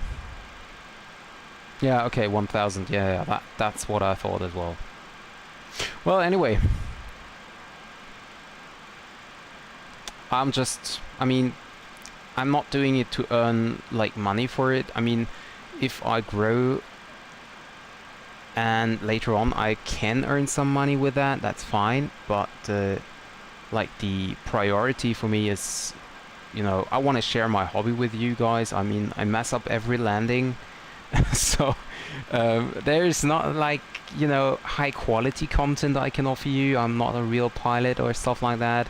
I'm not doing like any or at least for now I don't do any like kind of unrealistic stuff like some other streamers do, like for example taking a 747 trying to learn to land at Saba.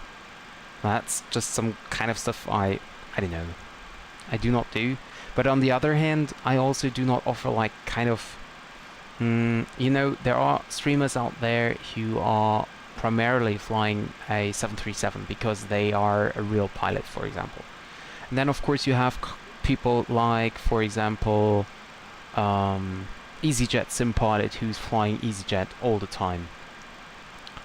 Of course, people who love EasyJet or want to see Phoenix action, they have something. But for me, if people watching my channel loving the Phoenix aircraft and they know, well, we get the Phoenix every third week or so, that's not enough for them. But yeah, as I said, my plan is to share my hobby with you, and if you like that, perfect, and if you do not like that, it's okay for me as well. So I just do what I want, and let's see if we reach 1,000 subscribers and I can offer you some membership content or some special whatever things, then yeah, why not, of course.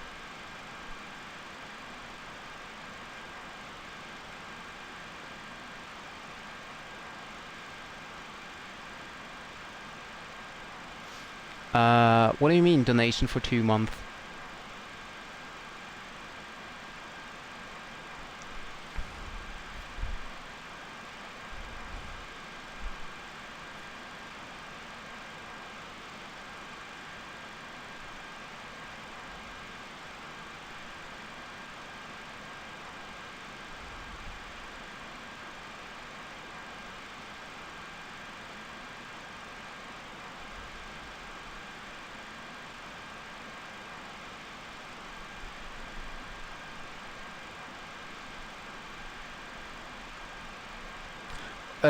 Yes, I got a donation 2 months ago. Well, I don't know if it was 2 months ago, but yes, I got it. And I also got a donation from Tyro, I think last stream. You can see it on the bottom left side. And I also got another donation from Drini. I think it was Drini, right? So I'm saving up all that money, and that goes in... that goes into any flight simulator stuff, like sceneries, aircrafts. I also have to pay the monthly subscription for Navigraph. So stuff like that, you know.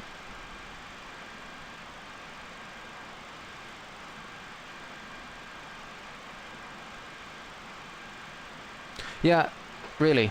That's it, Greenie. I mean, of course, it's nice if you have people in the chat you can talk to, and of course, I mean, I won't lie. It's definitely nice to get some donations because flight simulating is a very expensive hobby. I mean, I already spent like I don't know, 500 to 1,000 euros just in add-on stuff, hardware and software. So of course, I'm happy about every single donation, but that's not my goal, you know. It's just like I'm doing that because I will do it anyway. I want to fly anyway, and if I can do stream so other people have fun as well, maybe because they cannot fly, maybe they have no computer, no time for it, or maybe they just enjoy me talking all the time, I don't know, then I'm happy with that.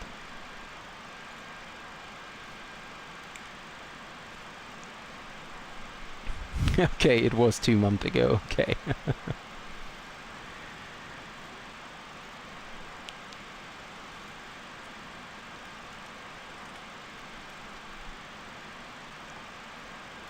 Let's see if I can see that.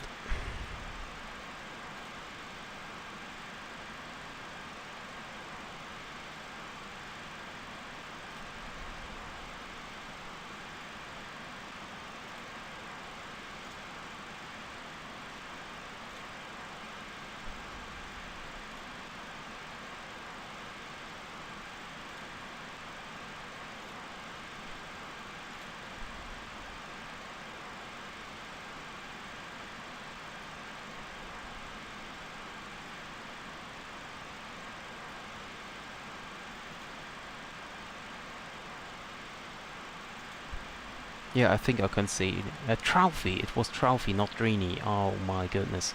I'm sorry, Tralfy. I'm very sorry if you hear that. But you know, I still get confused with the names sometimes. Names is not my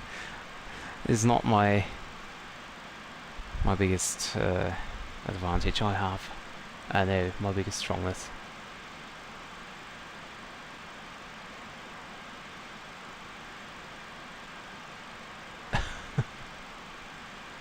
Yeah, I know that, David. Don't worry, don't worry.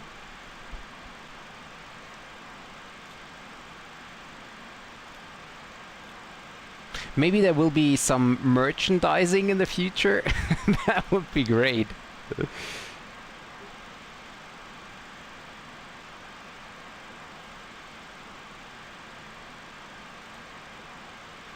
That would be great.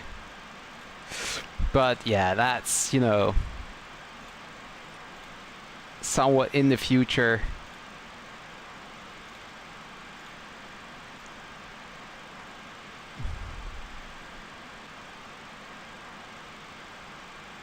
Yeah, exactly, Dreamy. Exactly, that's what I mean.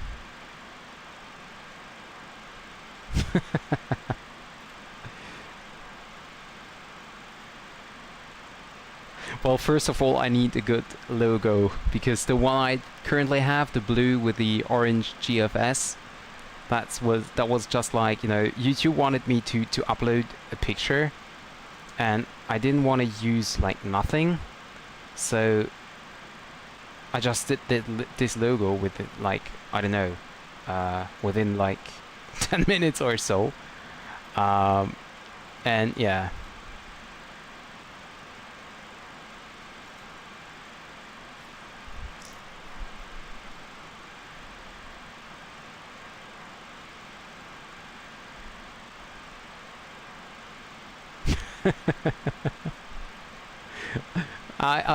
I take your word, not as strong. I take your word. Well, there are some options in Streamlabs. Next time when I'm on vacation, I will take some time to check out Streamlabs even more, because they offer some great free options like logo creator and even an intro creation where you can create your own intro. I didn't check that, so I have no idea if this is working or if this is looking good or whatever. I have no idea about it. But there are some options about it. Also, for example, the comment section. You can install like some different comments. For example, I can show you if I want to know, for example, the weather for Vancouver, and I can type in !METAR CYVR, and then I hopefully will get the meter for Vancouver. So that's some stuff I can do.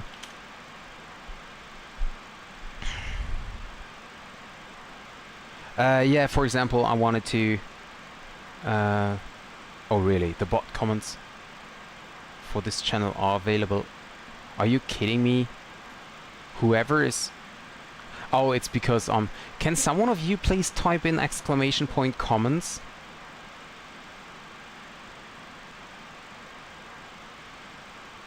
I just want to see how the reply for you guys are. Thank you, Drini. And thank you, Nola Strong. And David, without the space between the ! And the METAR. So that's weird. Okay, forget about it. I have to do that different. What the heck is that message? See, that's, for example, totally weird. Let me see. The comments options.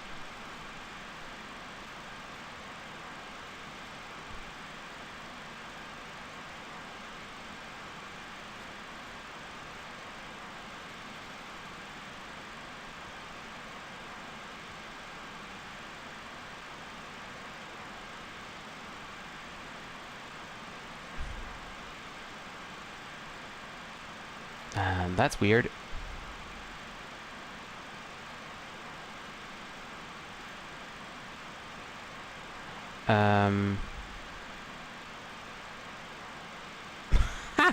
That's so weird.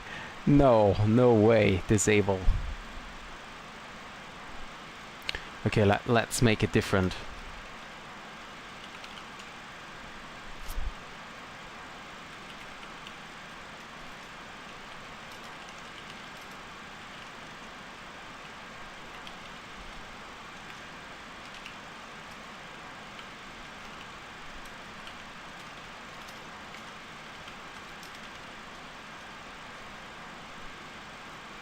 Okay, let's make it different.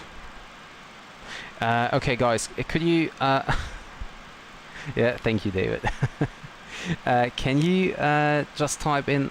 Or wait, I can do it as well. Comments.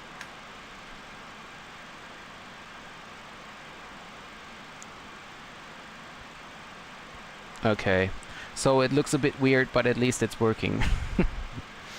Available comments are... Why is there... So you can use comment variables to make dynamic responses. Yeah, I know.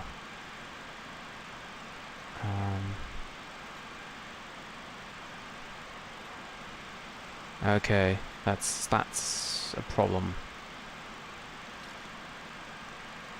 That's a problem. That looks totally weird.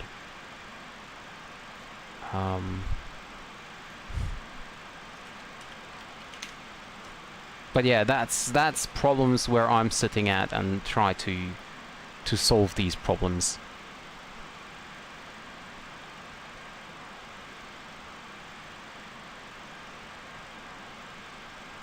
Yeah, so I have to, I don't know.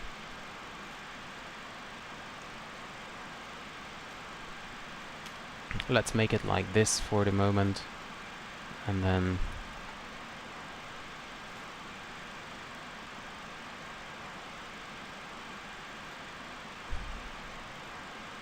oh, and I want to try something else.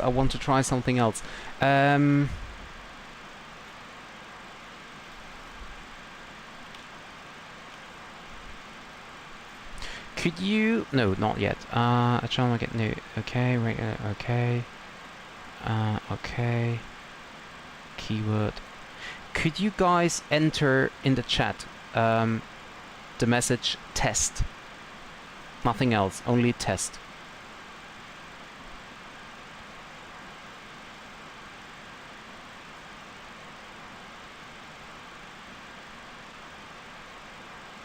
Andrini, you're missing. Ah, there we go, there we go. It's working. Oh, that's nice.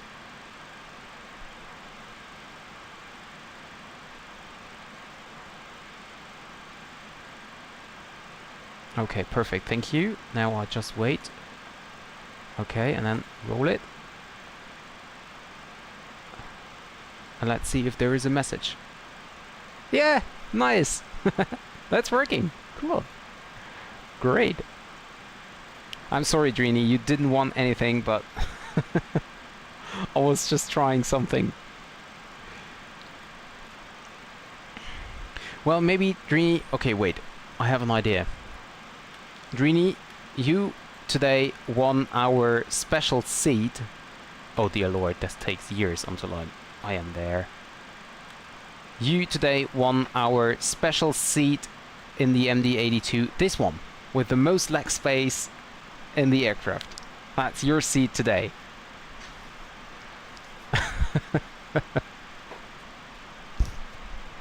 I hope you enjoy the flight then.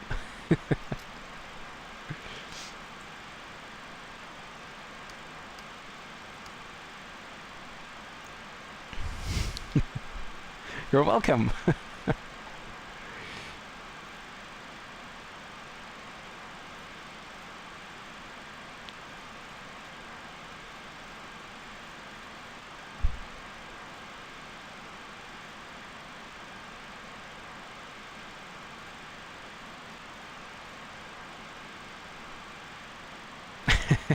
Exactly. Well, next time you might win this special seat.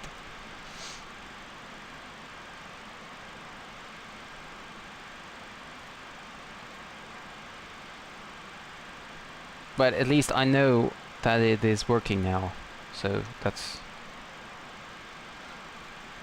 is quite nice.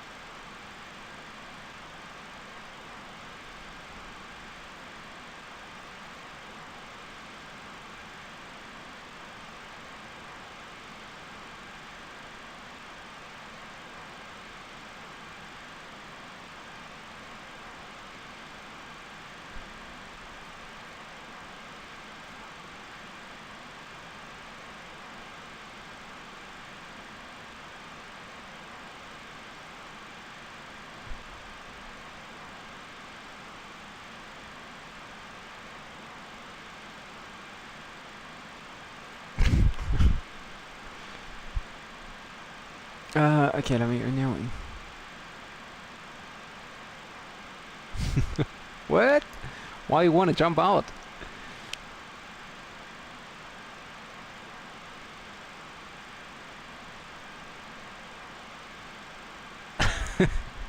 So Drini, what's going on? There are more corrections than the actual text is. So you got into VATSIM because I felt too bored of flying offline? Okay. Oh, VATSIM 2. Okay, I got it.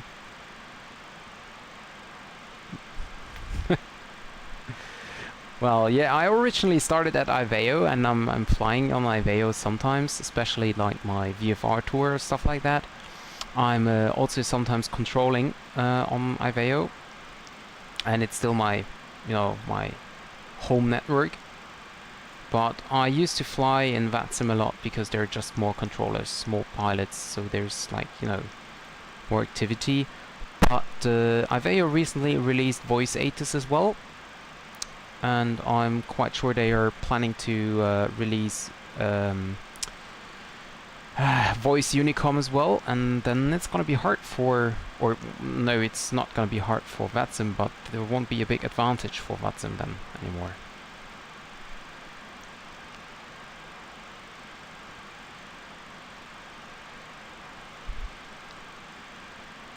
Okay.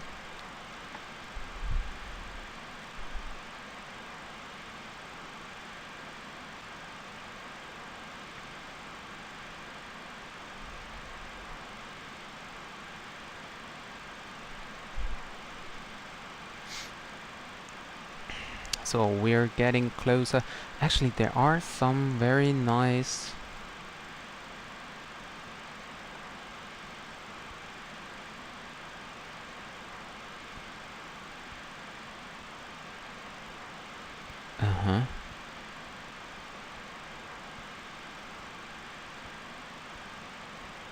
Okay. There are some funny things you can do with the Nightbot.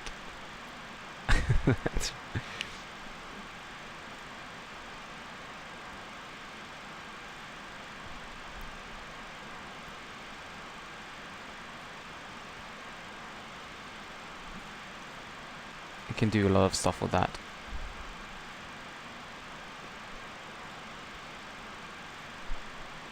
And we need to slowly but steady get ready for the descent here. Mach 0.75 still going.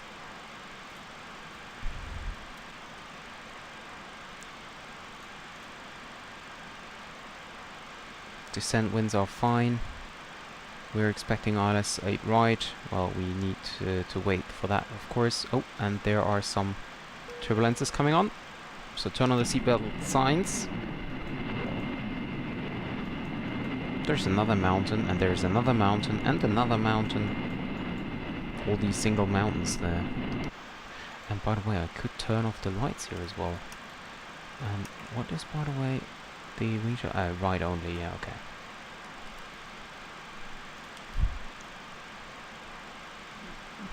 Yeah. Well, Nightbot had like a break for the last, I don't know, 3 months or so.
Well, I could do that. I think I'm quite sure that I can do something like you have to answer a specific question to enter the chat or something, otherwise you will be kicked out or so. No, actually I have no idea if this is working, and I will definitely not do that. Maybe for a fun fact or so, but nothing more.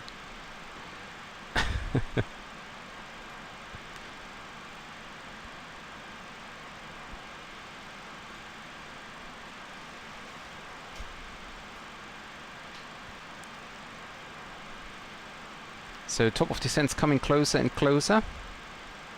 And we now have it in here, 120 nautical miles. So we keep here and having a look on these mountains.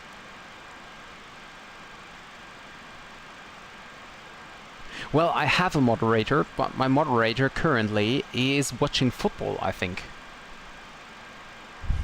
Because Jeremy is my moderator.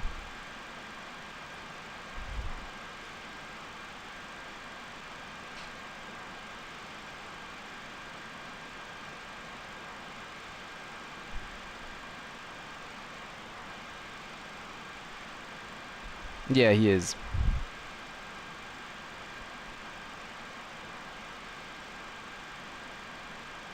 Or wait a second. Did I? Let me see. Where can I see that? Let me see. I will find that out for you. Because I know that Jeremy is a moderator within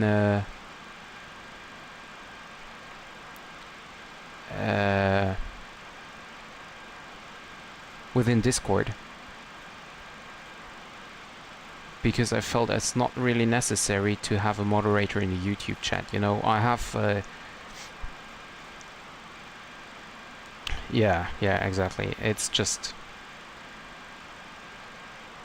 exactly. There is no moderator currently on YouTube. I mean, to be honest, I just have like 5 chat members, so I think that I can do that myself, and with Nightboard. Okay, Drini, thank you very much for being here, and have a great evening. See you in the next stream. Bye bye.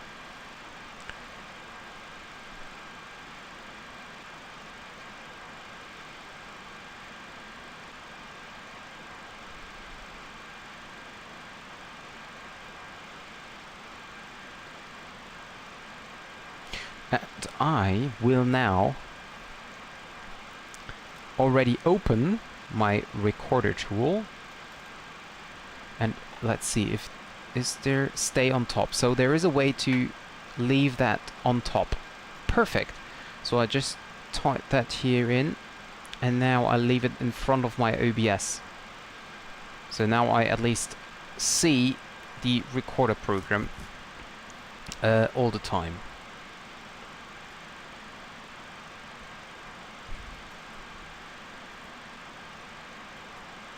Let's check the fuel. Fuel is stable, and we can do a quick fuel check. We are inbound Seattle, and we should have 4.3 tons of fuel. Oh, yeah, okay.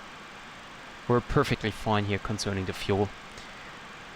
And also we could try to get Vancouver 80s now. 124.6. 124.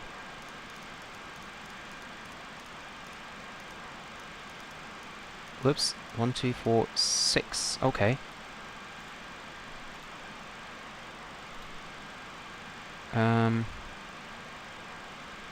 Okay, we're still out of range, I think.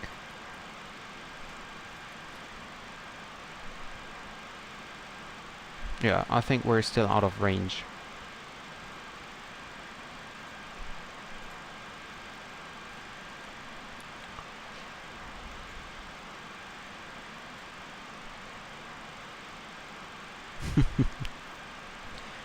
I'm wondering that Alex is not here today as we're flying the Maddog. Or maybe he is here and he just didn't write something.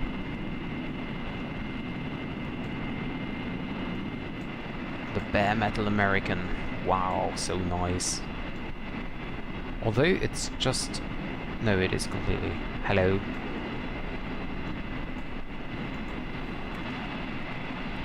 Have a look at that.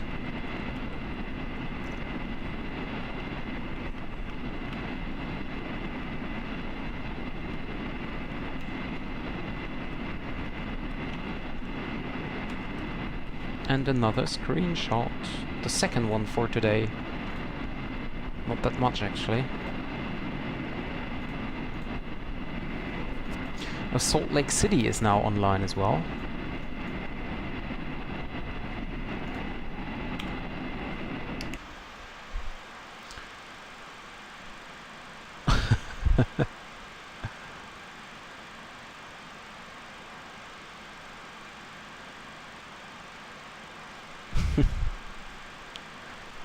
Cold noodles are more healthy than hot noodles or warm noodles.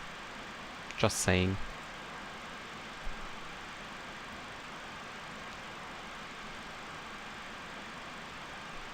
So we will have 4.3 tons of fuel on board at Vancouver, so we will lose another 700 kilograms.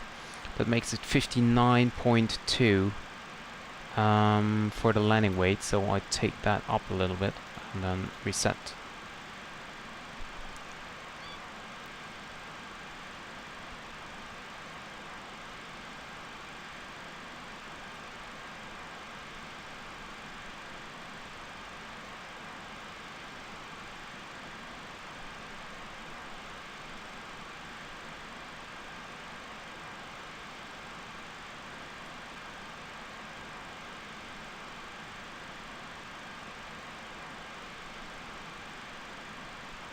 And let me see the pain for arrival.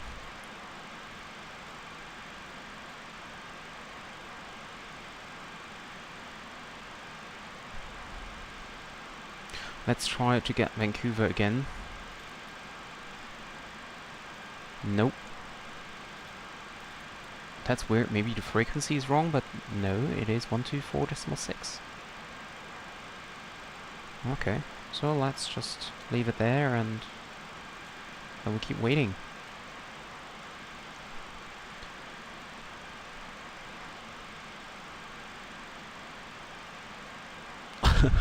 You can be happy that you got noodles on the way. I mean, it's a really... No, it's not that short of a flight, actually.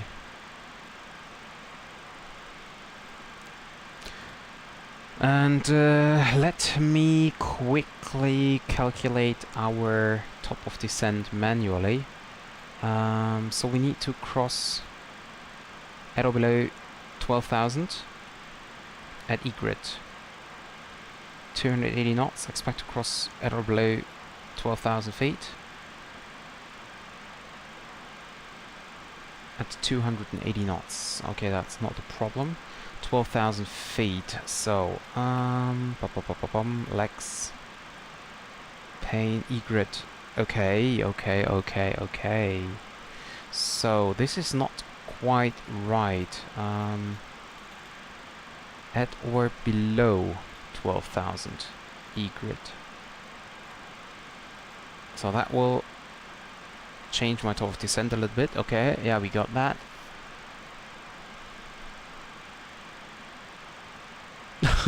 Fish sticks in the aircraft. Nice. And then we continue to be at Vancouver at or above 8,000. Really? Egret 12,000 or below, and then Vancouver 8,000 or above? Oh, come on. I'm cruising down there. That's weird. Okay. Oh no. Down that. What is it? Swedish or Norwegian? The Sjöström.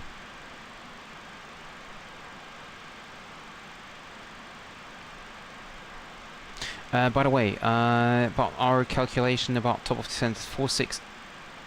Come on. It's 463 divided by 2 times 10. So that makes it 2,300 feet per minute.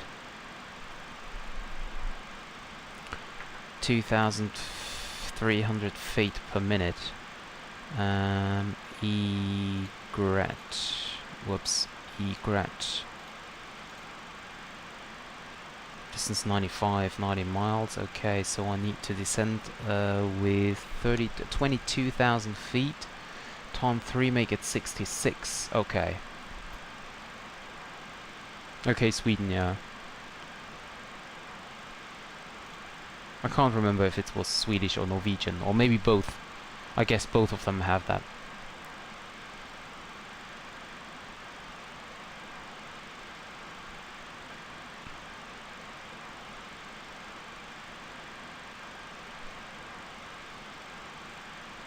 Oh, actually, yes, that's a good idea.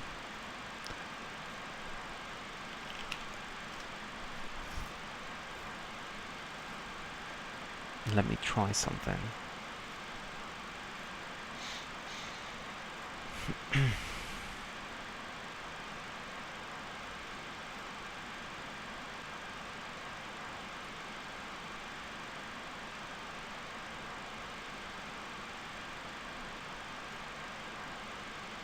Seattle traffic, Delta 1024 is on final, currently 7 miles out from runway 16 right on the RNAV Yankee approach plate, Seattle traffic.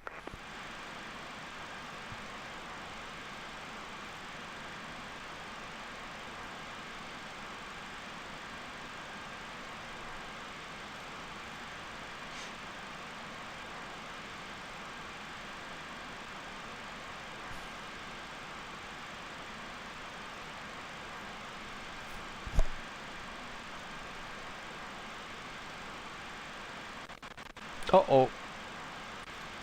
I got a sound stutter here.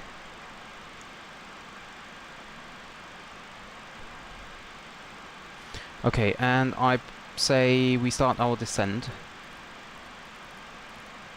Down to 12,000 with vertical speed. Let's make it 18.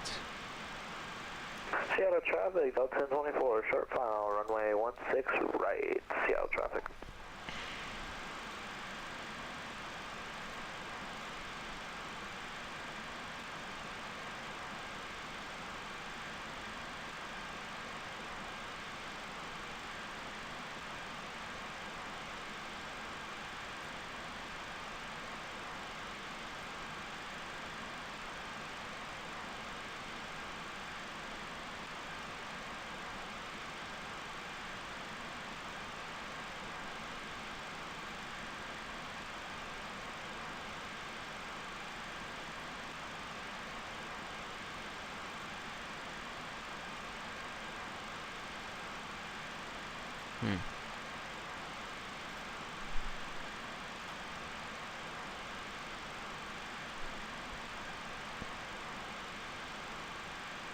I was having a look on the Nightbot again here. I was trying to find something, kind of like, let's see.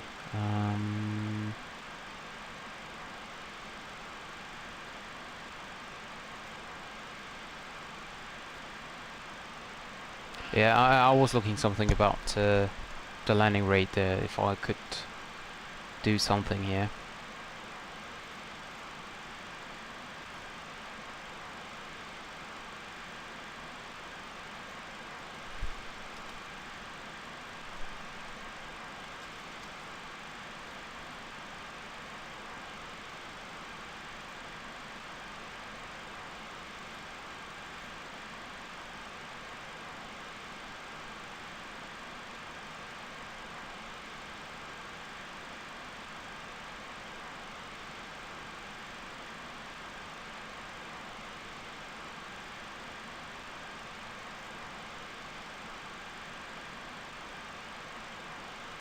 Okay, now that's not working as I intended to do.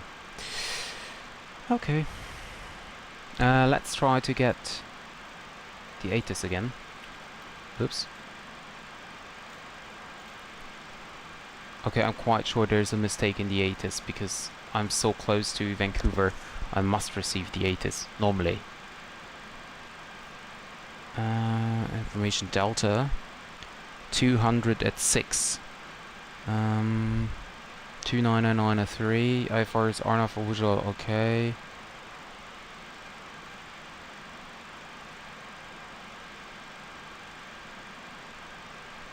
Yes, of course I remember the Dubai challenge, but I knew before that it was not possible. 133.7. So let's go over to Vancouver, and we can take 118.7 as Vancouver Tower already in.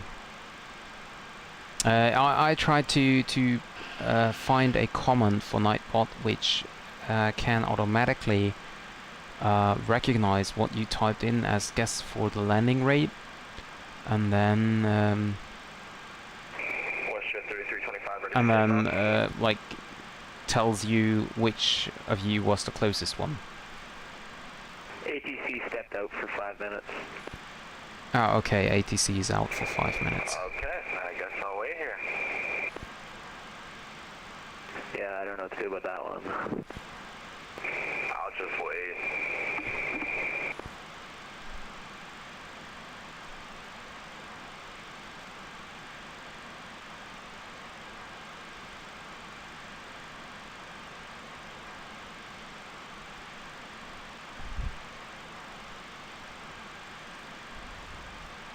So let's check here if... Well, we have to increase our rate of descent a little bit more.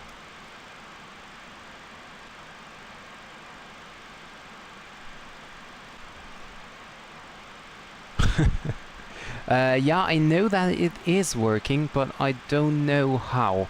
Maybe you have to do like a Streamlabs connection to, or OBS connection to FlyLive Studio, and oh, actually, haha, let me see. It is frequently create a separate account for your bot.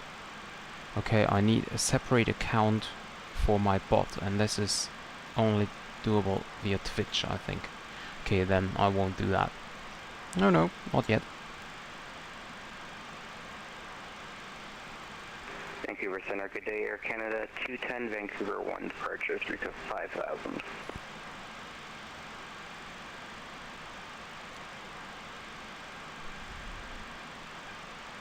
I believe the ATC stepped out for a minute. Well, now we have ATC online, Good to and he's out. just stay here for now. I don't know, I'm just waiting at the runway waiting to take off. I'm just waiting. I'd probably wait. Alright, thanks. Where are you guys out of right now? I'm trying to take off from Kelowna. And could we, yeah, Yeah, I'll be flying over here in a 80 second. knots. I'm going to Salmon Arm. Yes, I'll definitely wait.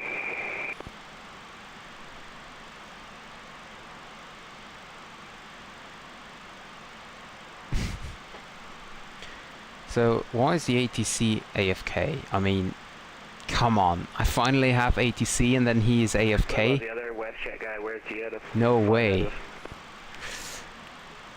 So descending checklist. We have the MSA checked. Approach and landing briefing is performed. Landing data is confirmed. VBACs are set. Radio altimeter. We can set that for Vancouver. 29903. No, I don't want to set that back. 29903. 29903. Set that here as well. Hydraulic system. We can. Yeah, well, maybe that's not bad. We turn on the hydraulic pumps to high, auxiliary pump on, and transfer power unit on as well. And the pressurization is coming down. That's perfect. Wonderful. And 29902 is actually 1013, so we can change this here as well.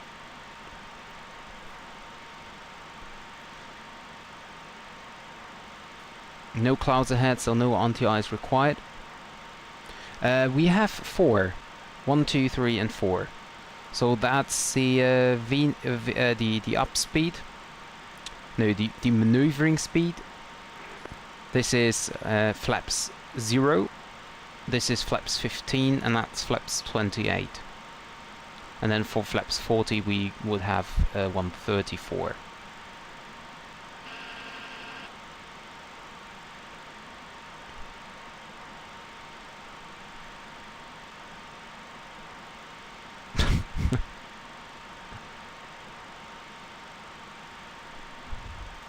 Vancouver Center, hello, this is American 4726. We are on the Pane 4 arrival, now inbound egret, descending to flight level 120. Let's just call. Hate to break the news here, bud, but he's gone for a minute. Okay, thank you. And Vancouver's back, sorry about that.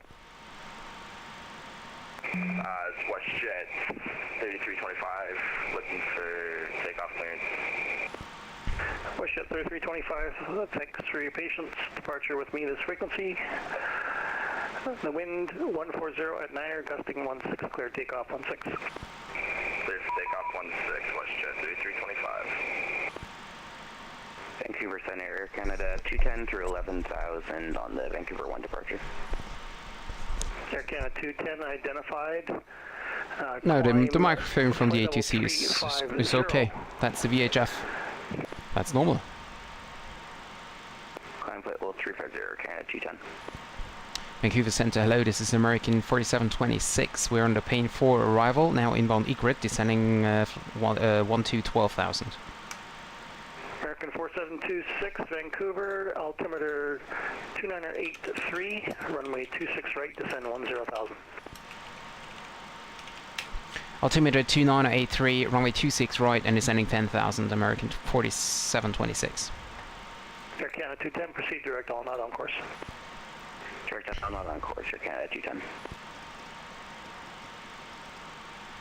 Reducing the speed here a little more. And then go here and ILS 26 right via Pane 4, of course. American 4726 when you have time. And we go direct. 0714.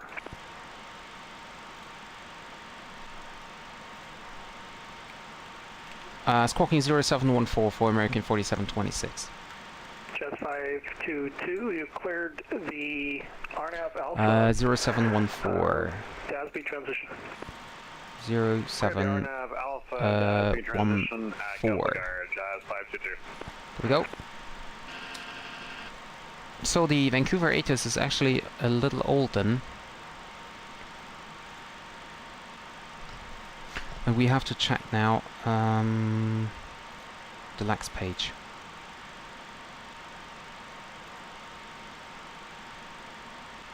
I'm now totally confused here. So I think everything after runway 08 can be deleted, right? Let's see.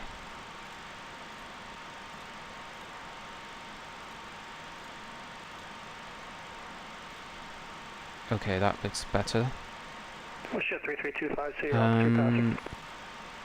Passing 6,000, WestJet 3325. So, WestJet 3325 identified, climb flight level 270. 26 right, Climb flight level 270, Pane WestJet 4. 3325.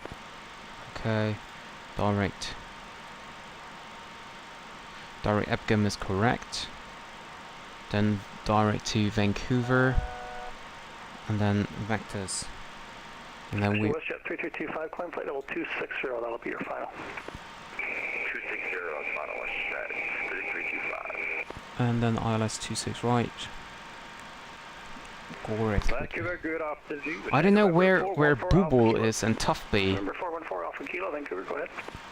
That's... November 414 Alpha Kilo at the Campbell River. I believe this is Aquarispace. We have this discussion all the time. I don't have a go-around procedure then. I'm just traffic one Unicom and then I'll submit the flight service afterwards. So just let's just leave it as it is. Controlled, yeah. There's a flight service station there, but we don't have anybody staffing that just yet. You're looking for an IFR clearance or a VFR? So after Imipo, we need to turn right onto Vancouver Radial 075. So 115.9 now. Call me in the air once you leave the MF, and I can get your flight following from there. Copy that. Radial 075. 414 Alpha Kilo.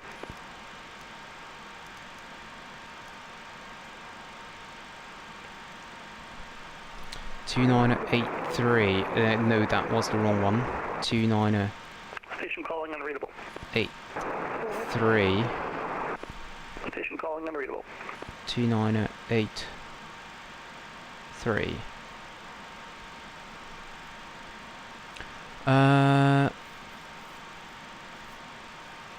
But we had ADC that were not high quality. Yes, we had, but this guy is definitely. And I know that he's doing his job very good. No, we have not been in Vancouver in the stream. 4 X-ray Echo Golf Romeo, Vancouver Center. I heard an unreadable transmission. Was that you? Unreadable transmission.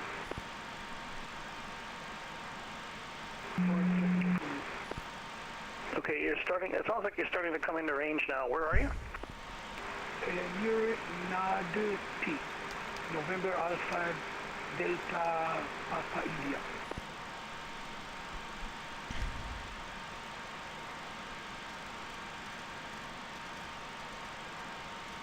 Okay, and your strength is about 3. Readability is about 3 or 4. It sounds like you're at a low altitude. What altitude are you at? There we go, Vancouver. I so love this scenery with the mountains here. Signal's so weak. I'm picking you up Here's a the bit airport. now. Just confirm your call sign for me, please.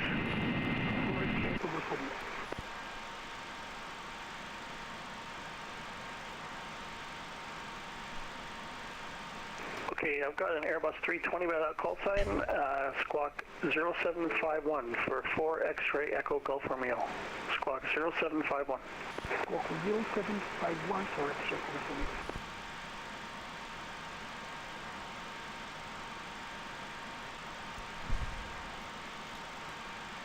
So we're still at 10,000 here. Is there a nav page, rad nav page? No, we have to tune in the ILS frequency manually there, I guess. No, we have not. Perfect.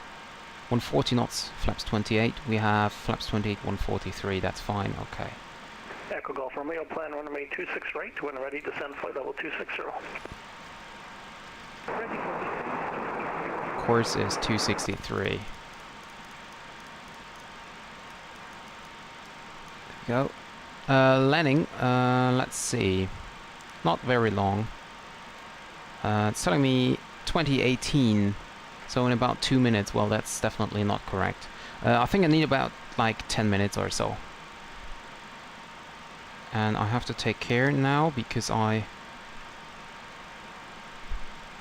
have to turn right here onto the heading of 050 and then catch the 075 radial of the Vancouver VOR.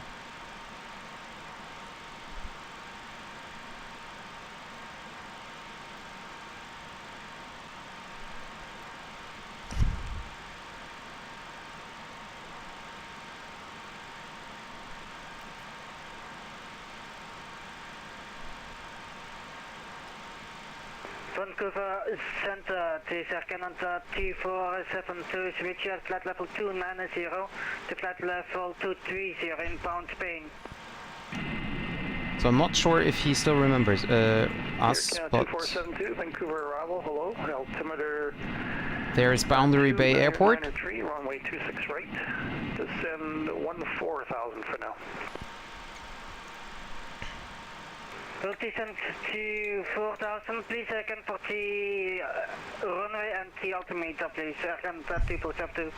Yep, Okay. I remember it. 2472. Let's just do it right now so I do not forget it. Altimeter 2993, descend 14,000. Okay, that's copied.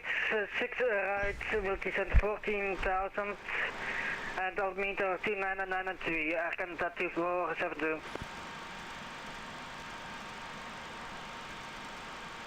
And American 4726 for descent.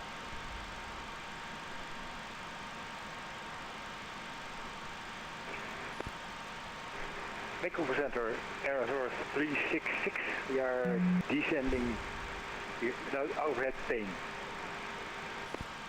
Okay, everybody just listen to other aircraft, and if I haven't responded to them, just leave some space.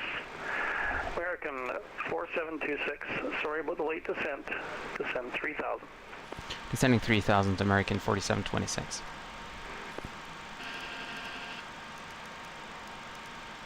Let's take out the speed brakes here and descend with 250 knots. And Vancouver Center, west at 1044, good afternoon, 4,300. Take out the wing lights already. West at 1044, identified. Let's see here, climb flight level 330. Turn left heading 080. 330, left to 080, west at 1044. Vancouver Center, American 1146, inbound Seattle via flight level 360. American 1146, call me in 5 minutes. Roger. American 4726, RNAV 26 right approach, descend 3000. RNF 26 right and descending 3000, American 4726. Thanks. Echo Lima Delta, the nearest altimeter I can find for you out there is Kelowna at 2978. Are you ready for descent? Yeah, no, I'm not going into Kelowna there. I'm going into Salmon Arm. I got it on via maps here. I'll probably just fly VFR down unless you want me to go to Kelowna. And I know you're going to Salmon Arm. I'm just trying to get you the nearest altimeter. So I gave you the Kelowna altimeter. That's the closest one I can get you. is there? You're getting pretty close to Salmon Arm there. Did you want to stay at that Oh well, altitude for anyway. now? Negative. I was just waiting for clearance to Why is there descend after pain you and got bets off all everyone the there. time? Echo I mean, Lima Delta, descend 13,000 when ready. Descending 13,000. I should have. Vancouver Center, Air Canada 214, climb in 2,800 for 7,000. Air Canada 214, are you squawking mode Charlie? Gorek. Sorry, Air Canada 214. Should be Air Canada 214. Gorek at 4600. Okay, Air Canada 214, stand by. American 4726, proceed direct, go reg, cleared the RNAV runway 26 right approach, go reg transition. Proceed direct Gorek, cleared for the RNF 26 right, Gorek transition, American 4726. Thanks.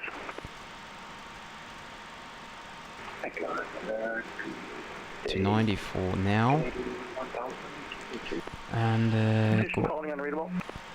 soft goes the next one. This is Golf Mike Lima Delta. I was just wondering what is Kelowna altimeter? Soft go, and we want to have soft go at 3000. And then we have Totem, where we want to have 1500. Do you read me? Canadian 1000. Canadian 1000, I can read you now, yep, go ahead. There we go. Then we go direct. Okay, are you Alpha Charlie Alpha 1000? Go rack. Roger, Charlie Alpha 1000. Okay, I've got an Air Canada 1000, that's Air Canada 1000. I'm gonna There we call you go. that from now on. Runway 26 right, altimeter 29. I don't know what the problem is here. Descend 16,000 for now, 16,000. And we are nav. Sorry.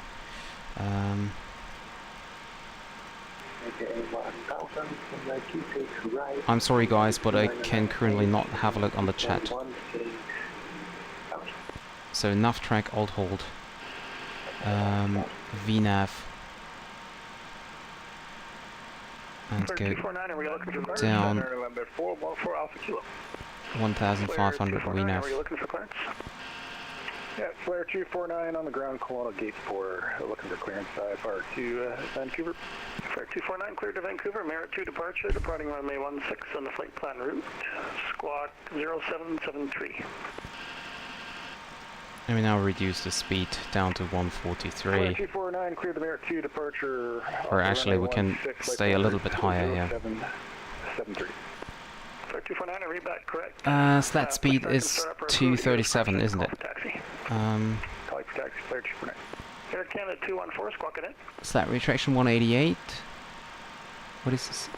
This is Golf Echo Drift Delta, down, close final up, segment climb, slat retraction 188. Clearance for approach. Okay, 231 then. Echo Lima Delta, surveillance service terminates, so you can switch to the en route frequencies. Give me a call back on the ground in seminar. Have a good landing. Affirm, thank you very much. Air Canada 214 identified. Slats down, go around speed, Slats extended. down 5000, VNAV. Air Canada 214, squawk 5115. 5115, Air Canada 214. FMS override, 180. Medical Longmont for 6M, I don't know why I do not have the RNOF until 26 Canada 214, down there. 350, proceed direct all nod on course. Alright, climb fleet drive 0 and clear direct, was that all on course? All nod. Alpha, Lima, November, Oscar, Delta. Yeah, I'll nod on course, Air Canada 214, thanks. American 4726, contact tower 187, have a good landing. 187 for American 4726. Have a good one, bye bye. Bye-bye. Landing gear. Landing gear. Landing gear. Landing gear. What is the Landing gear. LNAV VNAV 625, minimal decision height 592. 592.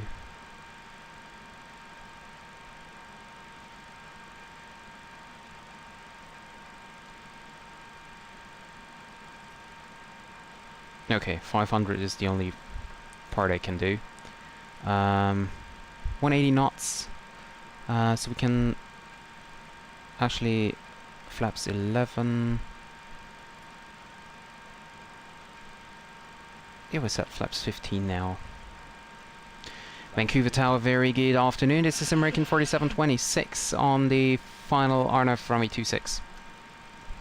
American 4726, Vancouver Tower, hello. Wind 24086, 126 right, clear land. Clear land 26 right, American 4726.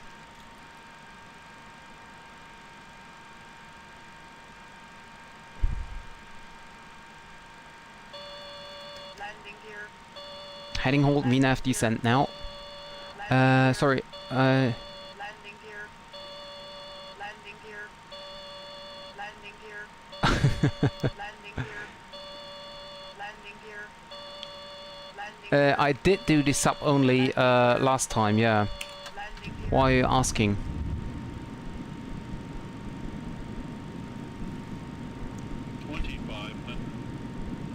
Get down.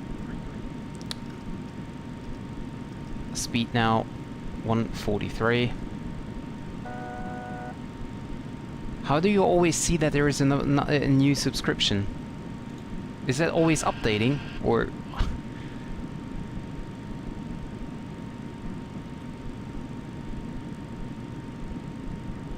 Flaps 28. On the speed brake. Hotel Delta Alpha, contact center 160. Autopilot disengage. Manual flight. Oh, head tracking, head tracking. There we go. And now going manual. Flaps are set 28.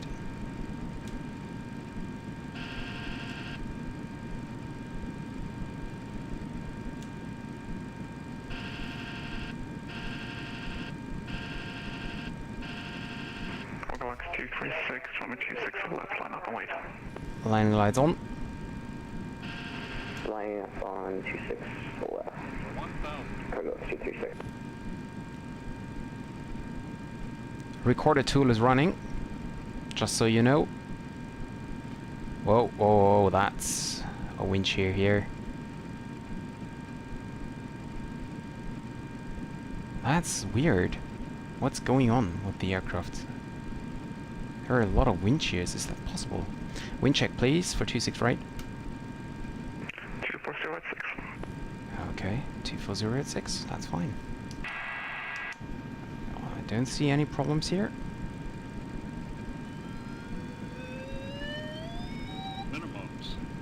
Continue.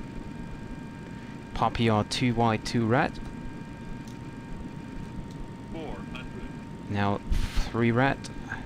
300.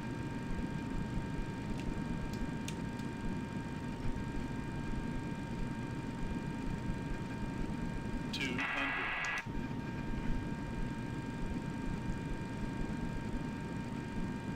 100. 50. 40. 30. 20. 10. And there is the flare. Saratoga 236 ready for takeoff. Reverse green.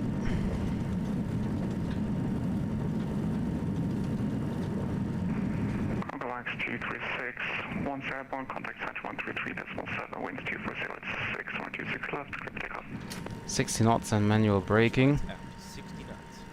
Sir, could I get that radio frequency again? That's 133.7. 133.7 after takeoff. Speed brakes in. Clear for takeoff, clear over 236. Thank you. Flaps in.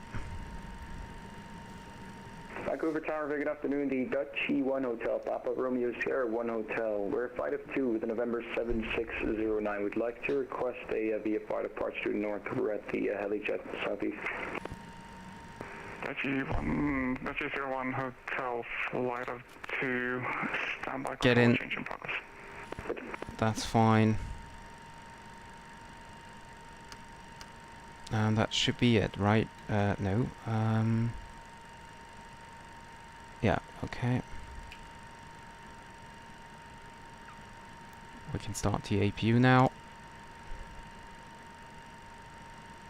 Let's open the door first. Slides in. Vancouver Tower, American 4726, runway vacated. Request taxi to the gate. American 4726, gate 80, taxi, Mike Tango, 8 for your discretion. Mike Tango on discretion, gate 80 for American 4726, thank you. So where's gate 80? Over here on the left, okay. Via Mike Tango, okay. And now, come on, start the APU.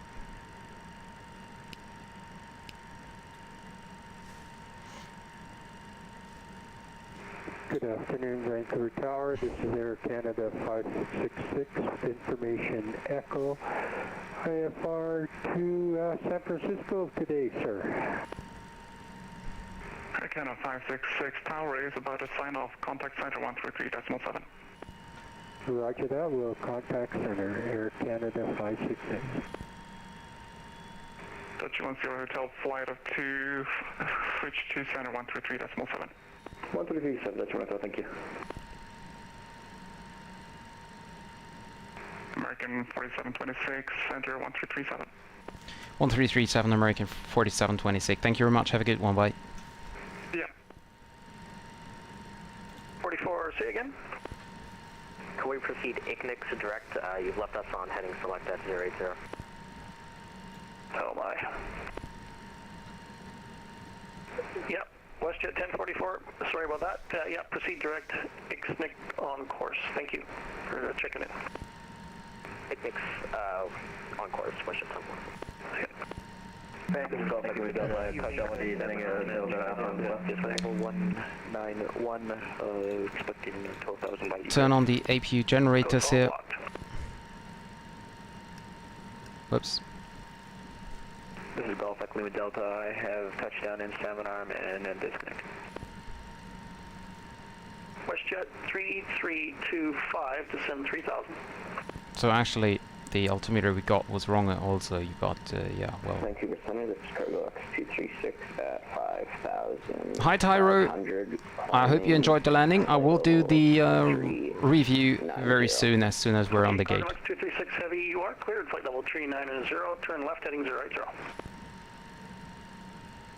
Left heading 080. Vancouver Center, Charlie Tango. Minus 200 for not a strong. Thank you. That was quite close here, actually. Good job. Thank you, Charlie. Thank you. We're indicating 29 miles away from Vancouver, 12,000 feet. Heading northwest, and we're on the river. Can we get a basic... Oh, really, Tyree? A321 from Paris to Zurich. Also a nice flight. Cleared the RNAV runway 26 right approach. Shoot, hang on. PEM3 transition. This is Canada 2472, we are clear to RNAV for runway 26 right. Canada 2472. Air Canada 1000, descend 3000. Descend 3000. Air Canada 1000. Now take gate 80, which is on the outer gate here. Vancouver Center, Air Canada 310 reporting back. Roger. Everything seems to be clear here. Very good afternoon again. The Dutchy 1 Hotel now with that same crash at the heli chat at Vancouver southeast. We'd like to request a VFR departure to the north flight of 2. Okay, forget it. Head tracking doesn't play the game as I would like it to do. Yeah, that's approved. I'll get you a squat code here. You can taxi 26 left and hold short. So this is gate number 79, so next one to the right. Yeah, that's exactly what I was looking for.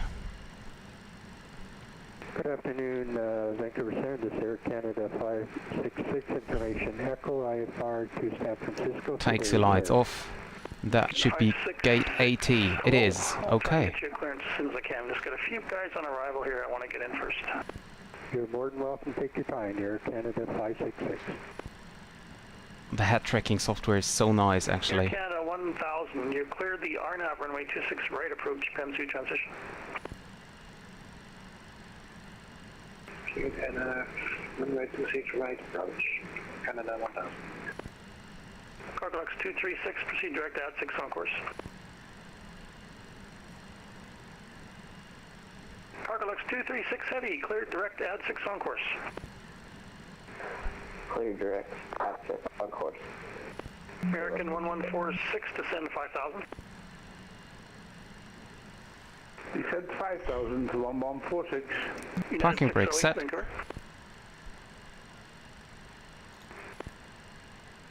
And we can stop the recording here.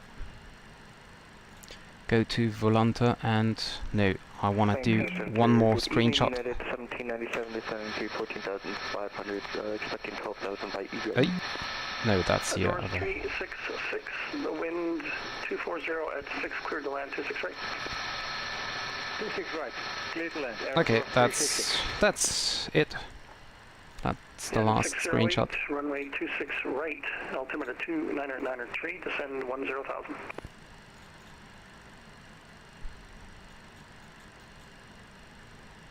Landing, according to Volante, actually was 89 feet per minute, and that's how it felt. To be honest. Okay, so turn off head tracking, log out of VATSIM. WestJet 3325, did I not clear you for the approach? Disconnect. Recording is stopped. And so let's first read the chat here. Swift, I think AK was it. So how do you call it?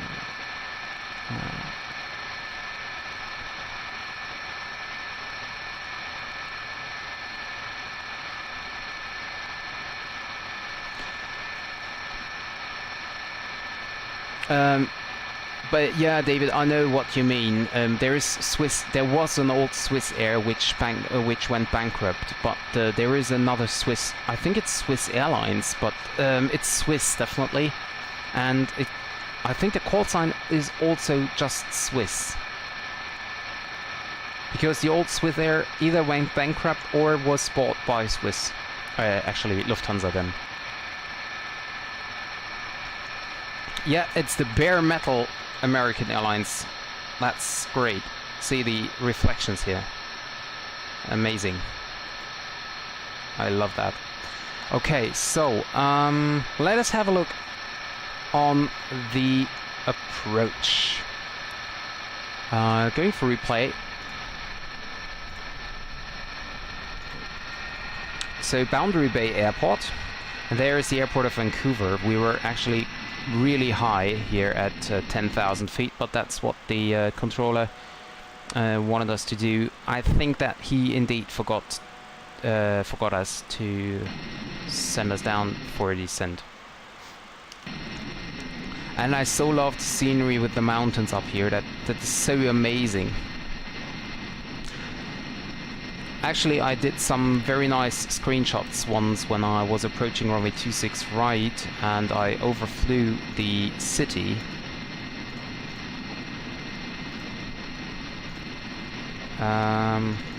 Gonna start the landing rate monitor, and then I want to, let's see, there we go. No, not in real life. I will post a picture of it if I find it in the Discord channel, or actually I know where it should be. Let me quickly have a look. I think it doesn't take very long.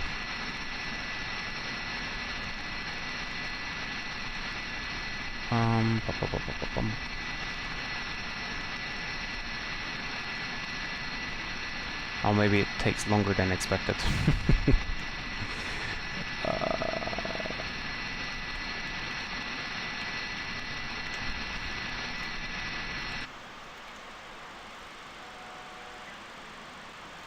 Oh, what? Wait a second, what did I do?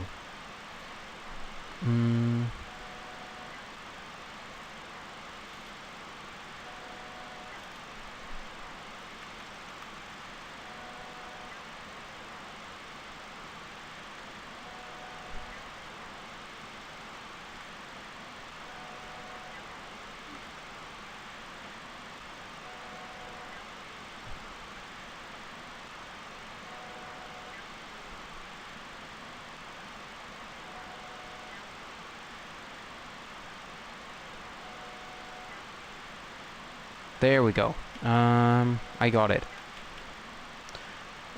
It's from 622 to 25.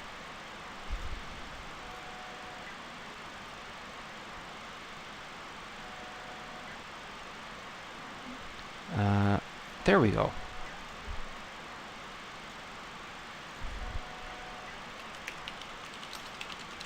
Okay, I posted the 2 screenshots, and now sorry for the altitude warning here. So let's do that again. Away.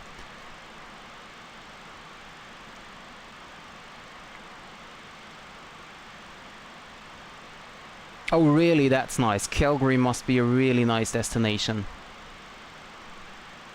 That must be really nice. So yeah, I posted the screenshots from overflying Vancouver City. That's so amazing. But let's concentrate on the flight today.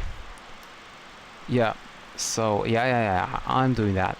So pause the replay and then go ahead. 2500. Yeah, I know.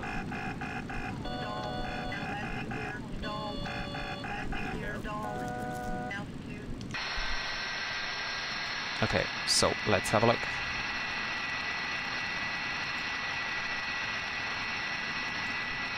Oh, but before we gonna land, let's have a look. Isn't that amazing? Besides the cars driving in the water instead of the bridge, but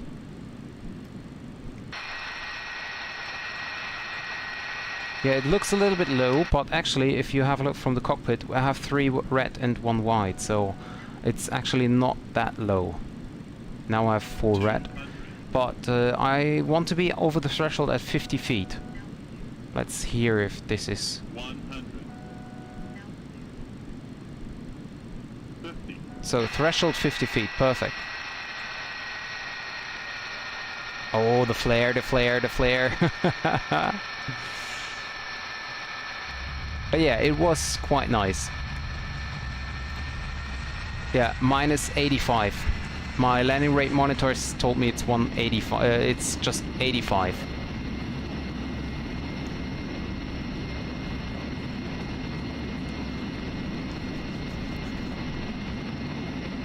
So actually the overlay here was a little bit wrong. It's actually just 85 feet, but minus 85 feet per minute.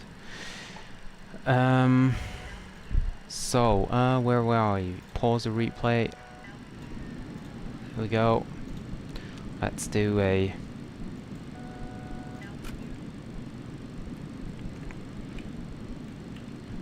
Oh, that's also nice, isn't it?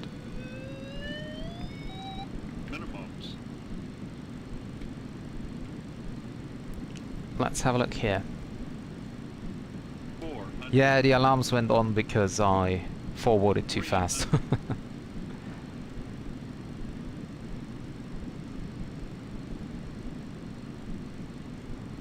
200.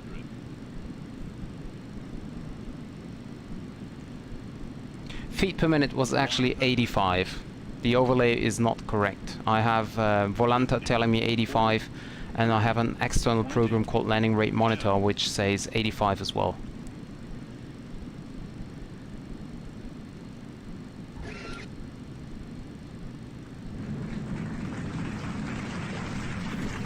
Yeah, but the overlay is not correct. What you can see here is apparently not correct. I'm not sure what exactly is correct, but as Volanta and the landing rate monitor both tells me the same, I think that this is more precise than the rest.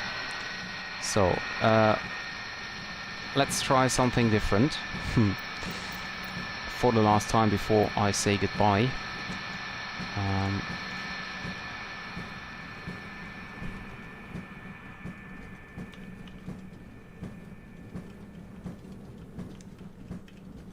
So like this, and then okay, that's okay. Nope, that is exactly what I didn't want to do.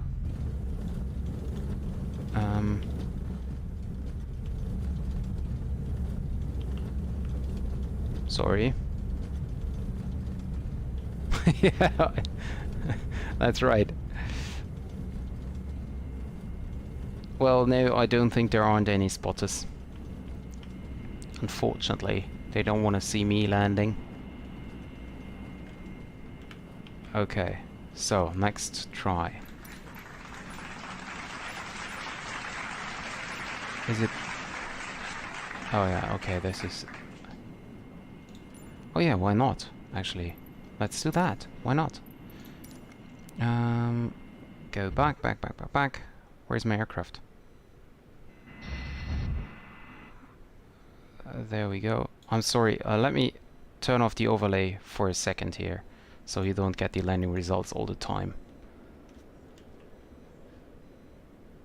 Okay.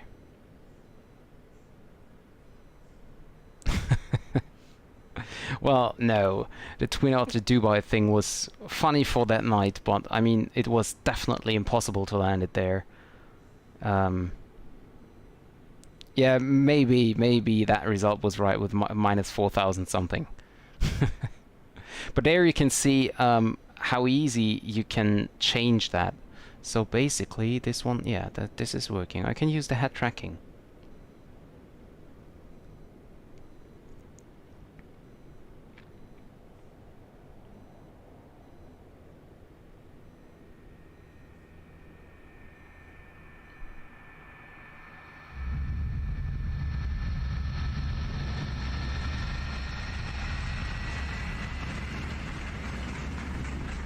Yeah, of course, applause.